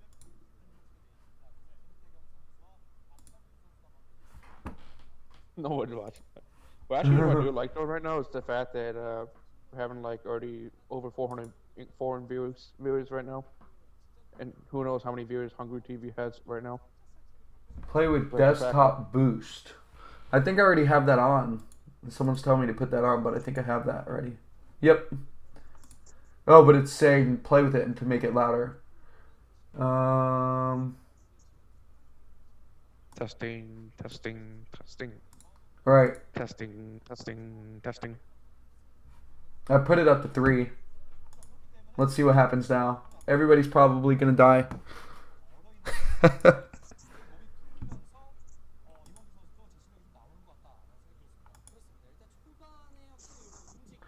All right. I changed his volume, guys. Is he killing your ears? Testing.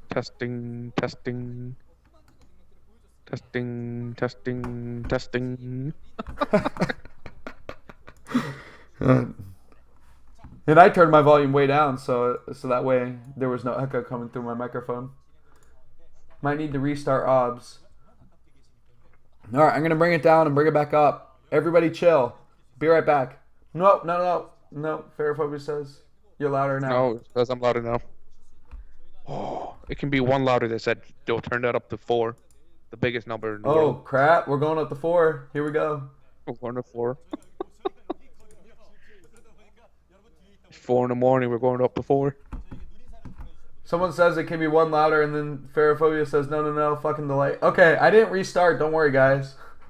We're up to 4 now, as of this speaking right here. I don't know how to talk in delay. I feel like I'm in the future, XKCD. Okay. So Blind Rock can hear me. Then everyone can hear me. Nice. Maybe over 9,000. Okay, now you guys can actually hear something interesting because I don't provide anything to this cast. XKCD has been like saying all this technical shit, and I've been loving it. So talking about the game. If you guys haven't seen the new map, though, I'll link it to you in the chat. It's a 3-player map with the desert style. The main is somewhat harassable by mutas. I'm talking for this EVT. I'm not sure how the thirds are going to play out. Whether Joe is going to go for the close third counterclockwise, or if he's going to go for the other main. Might depend on where what the spawn positions are. There is a nice choke point at the natural, and there's also a little bridge that connects the natural to the third. So actually, going for that close third might be the better option here, even though there is a big ramp at the third, so it might be harder for Zero to hold with just lurkers. So I think he still probably would go for the other main as a third and try to go for a split map possibility. Do you know what the third on this map though? What it definitely reminds me of. If you go for the third, the further one away instead of the one with the large ramp, it reminds me of the expansion on Destination, where you could go for that one that's kind of across the map to your left if you spawn at the one instead of the one that's behind your base. Do you know what I'm talking about? Yeah. If I bring this up here, I'm going to bring it up on the stream. If you guys are looking at here, this is what we're talking about. There's the third here. And you can defend against this large ramp here, or you could bring your third base over here, which is a little bit further away to defend if this is the base that you want to go for. Oh, okay. Yes. So, yeah, and then also I also want to point out the middle. So I don't know if any of those tiles are buildable, but if they are buildable, you might see how I go for some kind of two barracks, like a BBS or something. Because I think these are spawning, the spawning, and for the scouting, it's actually pretty close. So let's say 0 spawns in 7 and higher spawns in 3. Like he built the barracks right in the middle. He's gonna have the EC scout. You might see some proxy player, or even proxy at the third of hero. It looks like we're about to get started. Hero's putting on the those sexy headphones, whatever they are. Did you see that he has a new clan name too? Instead of Hero, he is now Hero Aegis. And I wonder if that clan is one of the ones he participates in the clan leagues. I don't think they're even allowed to participate in clan leagues. I know a bunch of amateur clan leagues have a no pro player rule because pro players are still so dominant on the fish server. Yeah, there are certain clan leagues that will allow you to have like one pro player that can be the captain, and I think maybe in the ace match or something, you're allowed to send out your pro player to compete. Yeah, like I remember, I think it was one of the 4-1 TV leagues where Shadow was basically carrying his team. Like it was like a couple months back. Yeah, that was badass. I remember seeing that.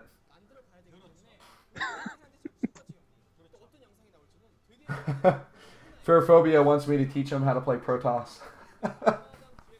Well, if you want to learn how to play Protoss, all you have to do is to get like Bisu and then build a shuttle and then drop 4 zealots into the natural. Yes, four zealots apparently more effective than a reaver. And then make CTs at the follow up. That plan cannot go wrong. It just cannot go wrong. I don't know if this map's really turtly though. I can see it being really turtly for Terran. Because the thirds are so close to the second and right. The main.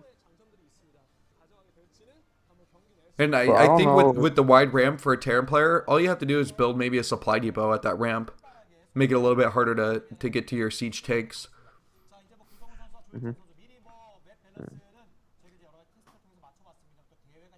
This looks to be a good one though. I think personally I thought this was going to be game of the night, but between the first 2 games, it's going to be really hard to top those with this third one here.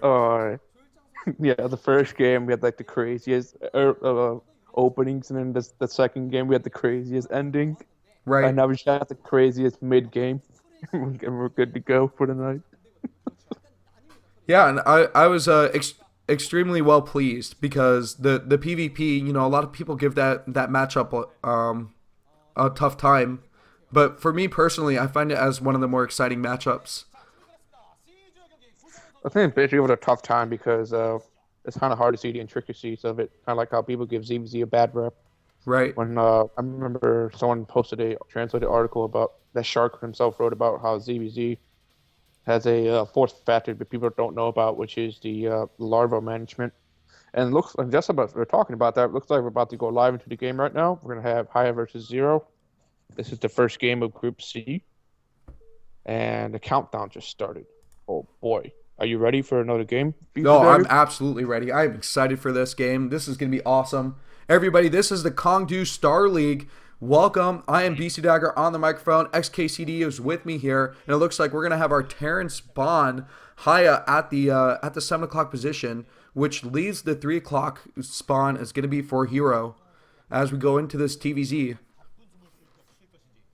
And it looks like Hero's going to scout in the wrong direction with his overlord. He's going to scout towards the 11 o'clock. So Hero's going to have a little bit of a disadvantage with the opening, but it shouldn't be much of a problem anyways, since his drone will probably go. If I think Hero's going to go for the 12 hatch, he's going to scout clockwise anyways. Right. Looks like no early spawning pools and no early barracks yet. So it's just probably going to see standard openings from both players. An interesting tidbit when I was playing this map yesterday is it takes almost takes almost 2 minutes to get your overlord across the map. So I don't know if that matters to anybody, but that's a significant amount of time for what looks like close spaces when you're just looking at it from a bird's eye view. No, it's Hero. An No, this is interesting Hero, sign not going Zero. off there. It looks like I was going to have the first supply depot down. Notice where he puts it right below his command center. That when you're doing that, he's going to glitch out the SCVs a little bit faster. If you're a Terran player, if you build your minerals on to the right side of your command center, you should definitely do that. It could help your economy a little tiny bit faster. Then the SCVs will glitch to the right side of that supply depot. It looks like Hero's going to go for the standard 12 drone scout, and Haya's going to scout clockwise. So Haya should know where Hero is in about 3 seconds. And, yep, here comes the drone's about to get inside of Haya's base here. Going to realize that there is going to be a bunker out, and immediately will want to check to see if there's a gas too. And trying to harass that SCV. I wonder if he's going to be able to force the SCV off that building. Haya's really reacting hard to this drone, though. He does not want to lose the barracks production. Oh, and it finally does get up here. Seeing that there is no gas, this does look like a Rax expand. Oh, Haya's trying to chase that SCV away from Hero. First minute's going to be out pretty soon, so Hero's just going to pull back. Looks like Hero hasn't taken his gas yet from what I can see in the mini-map, so we're probably going to see a 3-hatch build. Haya's positioning himself ready for a command center on the natural. Yep, and the third hatch just goes down after you mention that. And I think this is pretty similar to what we saw in the last game, just a different map, but I like the build order choices for both players. Standard. Yep. No player really risk anything. Gas goes down for Hero. I'm hoping to see an engineering bay come down from Haya. I want to see that 5-Rex in action. Oh, actually, is that ramp a wide ramp at the main base of Natural? I'm not sure about that. Because when I was looking at Heroes, when they panned over to Heroes main base, that ramp looked a little bit wider than normal. It is. I think it's still block wall offable and defendable as a normal ramp. Okay. Just looked a bit weird. We're gonna have 4 Zerglings out to chase the SCV away. Standard stuff. Second barracks go down. Okay, so Haya's gonna do a early academy build as well. Same thing that mine did. Maybe a bit of inspiration from mine's play last game. We have Lair go down for Zerg. So we're probably gonna see the 3-hatch Spire again. There goes the gas. So we're gonna see the early Marine Medic push come out from Haya. This is looking almost exactly like last game now. People commenting on the fact that Haya is a mouth breather, and he's well known for having his mouth open during his games. Oh, and look at the Marines are pushing out, and again, this is exactly what we saw in the last game, is this pressure. And maybe Haya's realizing that Mind had a really good game plan here and wants to try and exploit the same weakness that Larva had on Hero. Oh, there's okay. So Hero scouts the 5 Marines moving across the map, so you can be forced to make an extra few Zerglings just to be safe. And it looks like Haya's not even trying to push in, just trying to kill some whatever scouting Zerglings or Overlord, but it might be.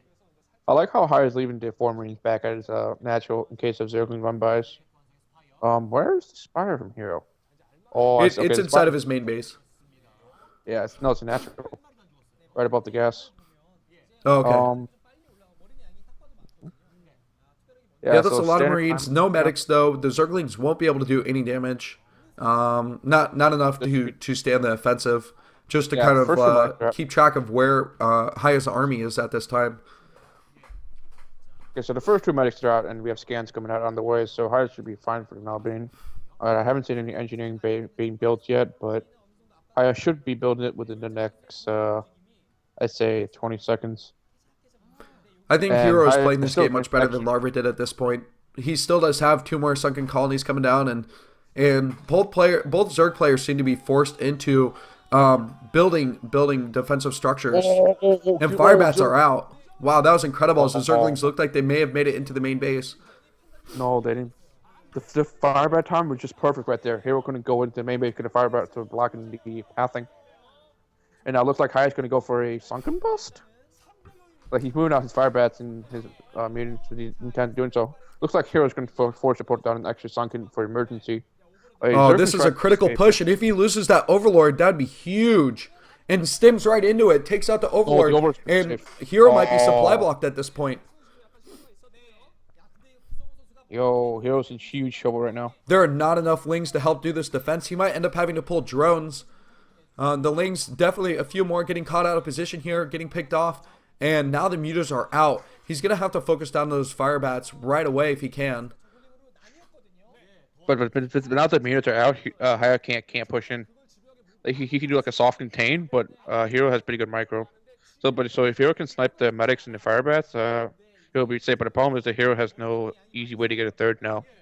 He's forced to go lurkers. Now, I was actively searching on the minimap to see if he did have a drone snuck out at this point, but it looks like only Overlords are spread out across the map, and I don't know how a Hero will be able to get a third with this heavy contain right now. The Mutas are going to have to do their best to push the Marine forces back into Haya's base. And I'm actually a bit kind of annoyed by the mini-map because it's kind of hard to see the colors because of the tile set. Yeah. Everything's pretty much the same. Yeah. So it looks like Hero's just going to completely bypass the mini contains, and he has 5 sunkens up now, so 5 sunkens should be enough to hold everything that Haya has up there, and wow, he's going to get 2 turret kills right there. Wow, and Hero's basically proving what was, what was theorized on this map is that the cliffs are a huge advantage for the Mutas, and they have a lot of points to return to safety on. And there's so much surface area that you have to defend inside of this main base. Not quite enough turrets here, and these Marines are going to easily get picked off. Look at this. While Hero's harassing, he's taking a third. And I think that's a drone at the close expansion. Oh no, that's just more Mutilix and Zerglings. But we should see Hero take there's not an expansion yet for Hero, but he might need to focus on that in between his micro here with the Mutas. Very nice though. He's trimming down those that Marine count. I like the good the hold micro coming in from Hero, and he destroyed Haya's first main medic group. And look at this. Now Haya's forced to pull SCVs from the main natural, so from the main mineral line. Oh, this actually turned really bad for Haya right now. Yeah, the Hero's doing a great job, and what he did now is bring himself back in the game from what he lost in the static defensive structures. There's investment in losing Larva on the Sunkens, and now he's been able to get himself back in by killing off a lot of these SCVs here.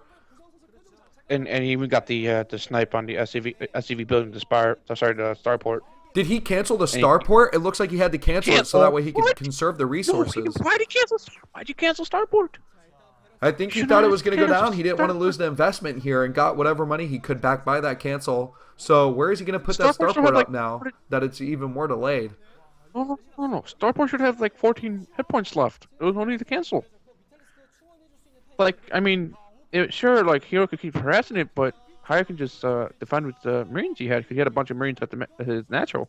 Oh my goodness, I think Haya just lost the game right there. And now the SCVs are getting pulled again. There's only medics now. They don't even have anything to heal except for SCVs. Oh, this is insane. Hero took his third base also, so he's looking like he's in a really good position here, and just picking off the Marines as they're trying to escape from the barracks. I don't know if Haya can get any army out to defend, and it's going to be GG right there. GG. Okay, so I think we just learned something really important. You have to mech on this map. Right. Or you have to build 20 turrets. Yeah, you have to build a lot of turrets. You have to play very defensive. 3-hatch Muta is definitely very effective. And, going against Hero, who is a pretty decent ZVZ player, he's got that Muta micro down. Yeah, that was actually really disappointing play from Haya because, Haya should have known with that 5th sunken that like Hero was committing a lot to this Muta play. Right. Yeah, it was And more effective that he went into those defend. sunkens and then got the mutas up instead of just going with the lings to heavily defend. Yeah, like all Haya had to do is just pull back a little bit earlier, and then just get like 10 turrets up. Like his turret ring at the natural was fine because it's not really that hard to defend the natural, but the main base is like one turret. That's it. That's not going to do well for that map. Like Haya played way too greedy, Mm-hmm. and he got punished for it heavily. But I have to congratulate Hero for taking advantage of the fact that like what he had the nice early scouting with the Zerglings. Like he lost a couple, but he was able to stop, basically see Haya's 5 Marine push come out early, and that forced and he was able to had to make a couple Zerglings. But the point was Yeah. that you could understand what Haya was trying to do with the early Marines. He saw the Marine count, right? He knew that Haya was going to go for some kind of academy build early on, and do a mid game build. And then Haya tried to go for the buffs, but Hero already had 4 Sunkens up, so Haya couldn't go for it. And then Haya did not have any transition, or I could say he underestimated the power of the Mutalisks. Could that main base is really open. And it is incredibly difficult to defend for sure. And I think like you had a good point there that his scouting with those links, not just on those first 5 Marines, but when he was able to pick up those fire bats on the attempt to run by inside of the main, that was that critical point where Haya knew exactly what he needed, what kind of push was coming out, so Hero could defend against Haya.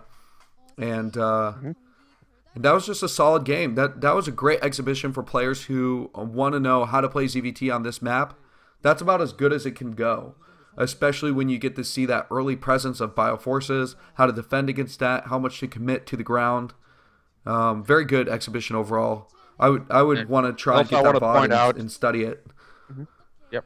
I also want to point out, as for those who are Terran players, on that map, you have 2 choices. A, you build way more turrets and you turtle, or you're just like play a defensive way for your vessels. Or B, you go like mech and play it like it's Final Destination. The map does kind of remind me of Final Destination with the layout, because like the thirds are pretty open, just like the Final Destination, or sorry, Right. Destination is open. So like if you had like just defending with just Goliaths would have been fine there. Goliaths are actually pretty strong against only a couple meters. So, but the thing is, Haya's not a type of player that would open mech. He's more of a player that likes to go bio or even SK Terran. And I think the map would be fine for SK Terran. It's just that Haya played way too greedy. Was leaving his units up in front of Hero's natural for his esophagus, while Hero's mutas basically got away scot-free from that and just like basically flew around, and Haya was unprepared for that. So it looks like we're gonna go into the next game. We're gonna have a commercial break. We have one more game. It's gonna be a TVT, C versus Piano. I think this will be the best game of the night. Yeah, this will definitely be wild. I don't expect it to be anything short. And it's going to be on the exact same map. And since we were talking about mech, and definitely we're going to be seeing mech in the TVT here, is that if you're trying to defend with mech against Zerg inside of the main base, with the way the minerals are so far away from your ramp, and your Goliaths have to go and defend at the mineral patches, if you only have one bunker at the front, it's going to be really hard to defend against Ling run-bys towards that natural base, while trying to defend with your Goliaths against mutas. I don't think that's bad. You can build a supply build to natural and then use that plus a bunker to wall off, and you still have enough space for your mech units to filter out of the natural. Right. This is all around kind of an awkward map for Terran, I'd say. Yeah, it's actually a pretty bad map for Terran, I think. Mm-hmm. But what it's going to lead to in TVT, which I'm excited about, is the possibilities of drop play. I'm thinking more of a Wraith play. Yeah, definitely Wraith too. I think any like starport heavy play on this map is what we should look forward to seeing here, and it's especially since Wraith versus Wraith evolution in TVT has come so far in the past couple years. Mm-hmm. And it's like people what I would also like to see is a lot of vultures. I think we're going to see a lot of vulture play as well. Good tank doesn't seem to be that strong, because of the fact that like you can just save a tank sitting at the bottom mid, you can just like easily walk around it. Not like fighting a bit harder. to maneuver around the map because you had that that base in the middle.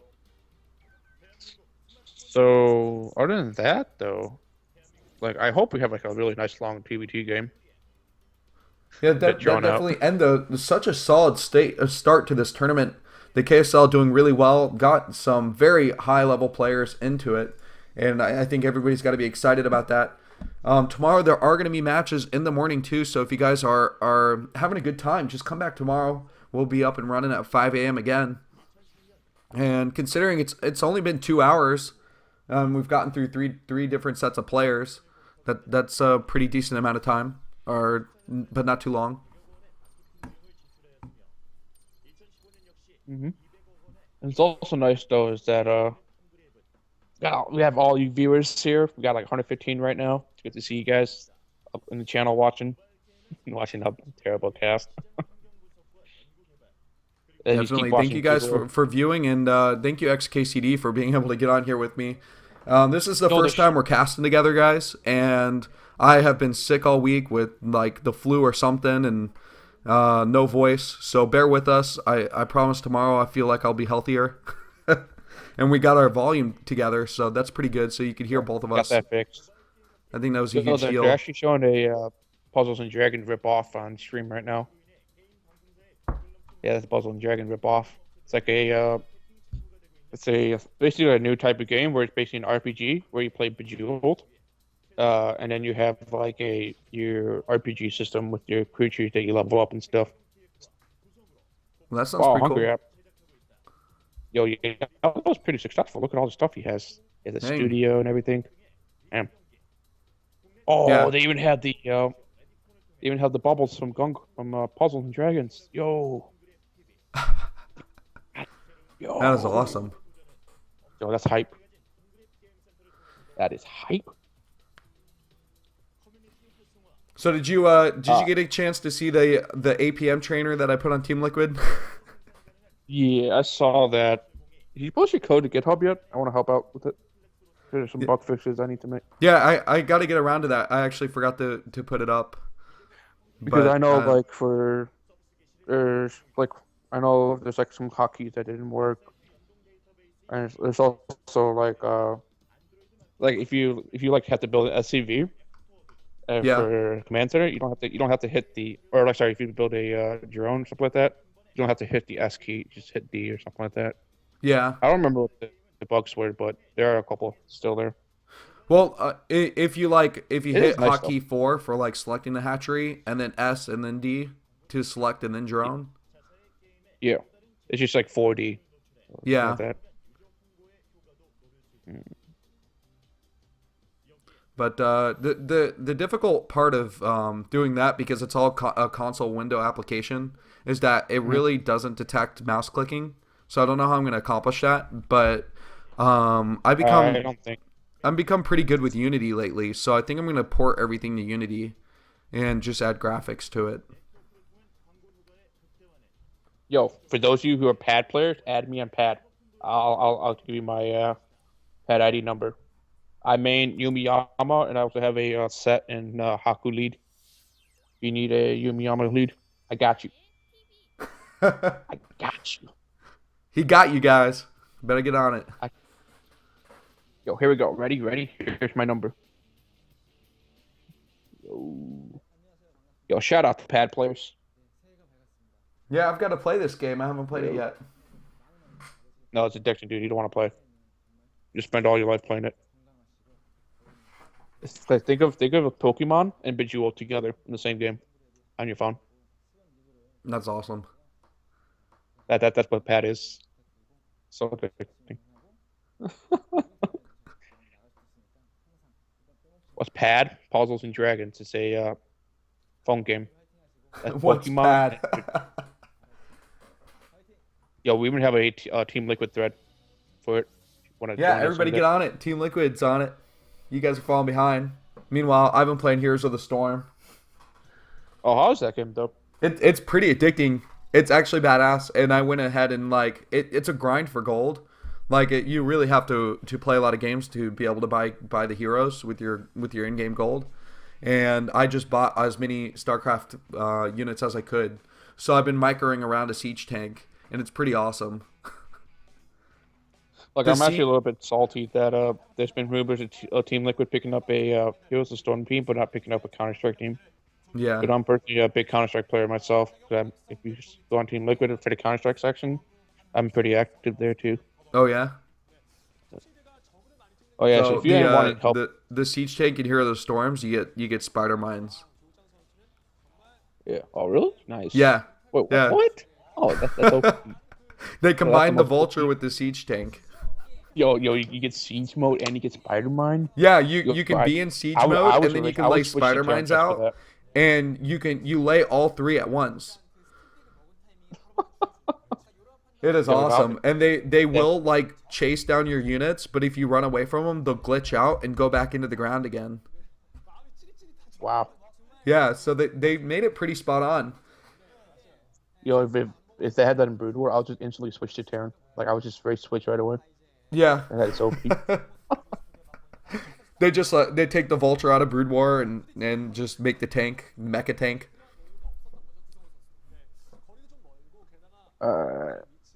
Yeah, and then they have Tassadar in the game, and Tassadar has Storm, and you can get an upgrade where you can cast 2 storms at a time. So you just run around Storm and everything. Yo, yeah. Hashtag next. Yes, sir.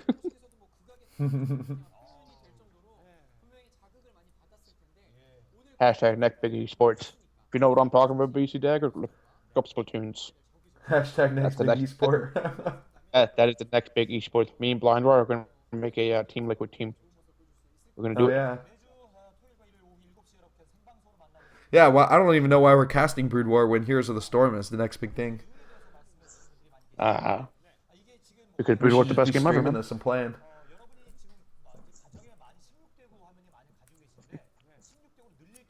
No, nothing compares. looks Honestly, playing that game, like it is a fun game, but there's no way in my mind I could see it competitive, or like want to watch it competitively. At least when you compare to StarCraft. We got StarCraft's the best game ever. Right. Someone is just like spamming dogs into the Korean chat. Luckily, I own all the Snipe Lot streams, so Oh, do you are you mod on all of them? I pay for the server that runs the bots. Oh, really? You do? Yeah. Oh, no shit. Well, you were more awesome than anybody else. So, like, basically, it's me and this guy named Alexand who run the bots and streams, and then Eric is there to help out too sometimes. Right. So how much does the You're- guy who started Snipe a Lot actually do anymore? It costs. Wait, sorry, can you repeat that question? I didn't understand it. Well, who's the guy who is Snipe a Lot? That's not Alex, is it? He's a old Counter-Strike player that had a little bit of interest in Brood War, so he just started restreaming. Right. And when he was in Korea studying, Right. yo, he been But he doesn't have anything to do with the channel anymore, does he? He kind of passed it on, didn't he? not really. Yeah. But he still hangs around. Like, he can be moving back to Korea pretty soon if he gets the job that he wants to get. He wants to work at the Norwegian consulate in Korea. Well, that'd be pretty cool. All right, so it looks like we do have our players back here, and we got C on the right side, and I wonder what the win rate of the booths are so far. We had Bisu on the left side, right?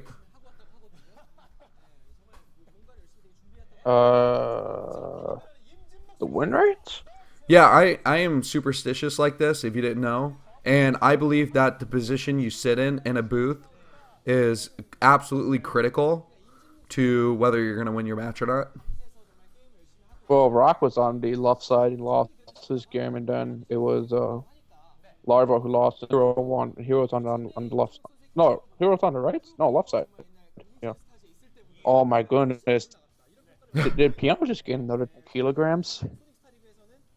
Yo, he said he gained 20 at the SSL. He's gained another 10. Well, I actually wouldn't know what kilograms are because I I don't do the math. It's 22 pounds. 22 He pounds. basically gained 60. He gained like 60 pounds when he's from retiring from the Dang. military. Yeah, man. That's what happens when you stream all day and don't do exercise. Yo, make sure you stream, you do your exercise. Exercise, eat healthy. That is true. I actually got a weight set yesterday that I can't use because I'm still deathly ill, but I'm excited to start pumping iron while I'm doing my casts. Get massive biceps your new and belly. watch StarCraft. Guys, that's the future. That is the future. Catch craft on a treadmill. Work it.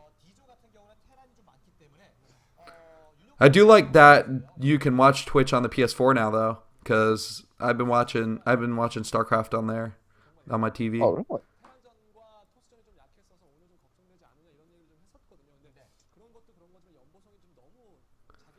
But I hope you guys like TVTs and really long games because you're probably going to be here till 8 o'clock. That's just kind of my prediction here. Alright, so those who don't know, TBT is basically like the chess of Broodor.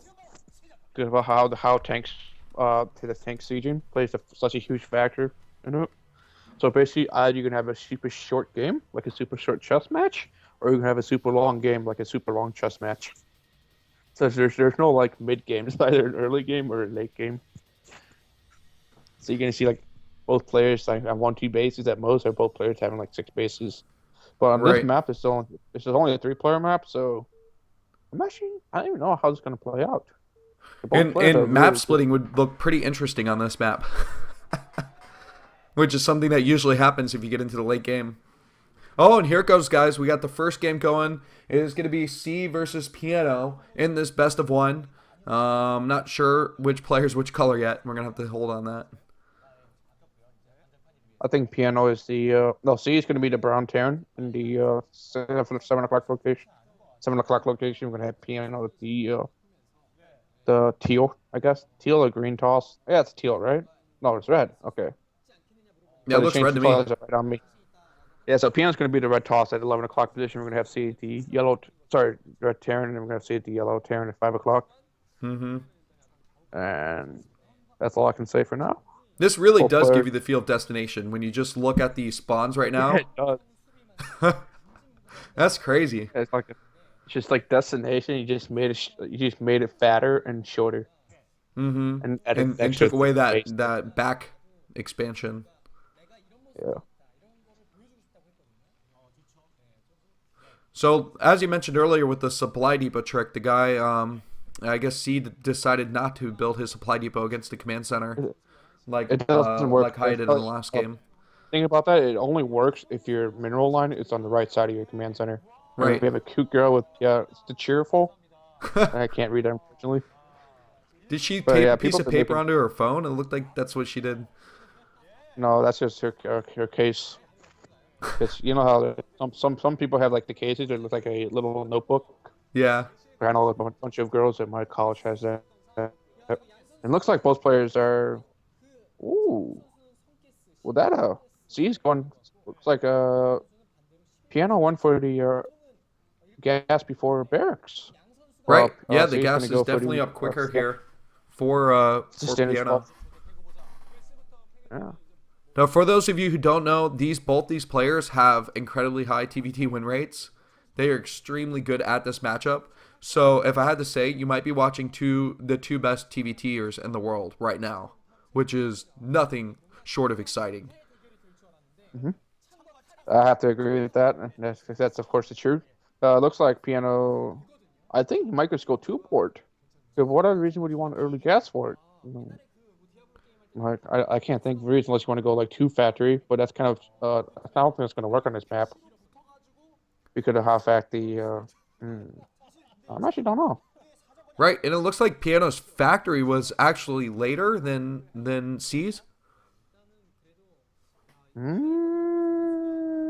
I thought he put it down slightly later, unless he started a second factory.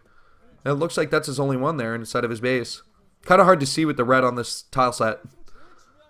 Yeah, I think Piano's just gonna go for the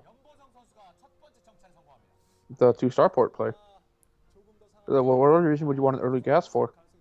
I mean, like, C also got an early gas at 12-12, but like generally, if you're gonna do like a one factory play, and C's already setting his barracks across the map to use as a scouting building. So basically for vision for the tanks here. Vulture's out first though, and look at that, a proxy starport from C coming up at this 9 o'clock position here, and this is gonna be absolutely critical. But if Piano does go for double starport, he should be able to defend this okay. Piano's going for starport. Holy shit! I called it. This is gonna be wild, guys. This is one of those games where we were talking about that could be just ending really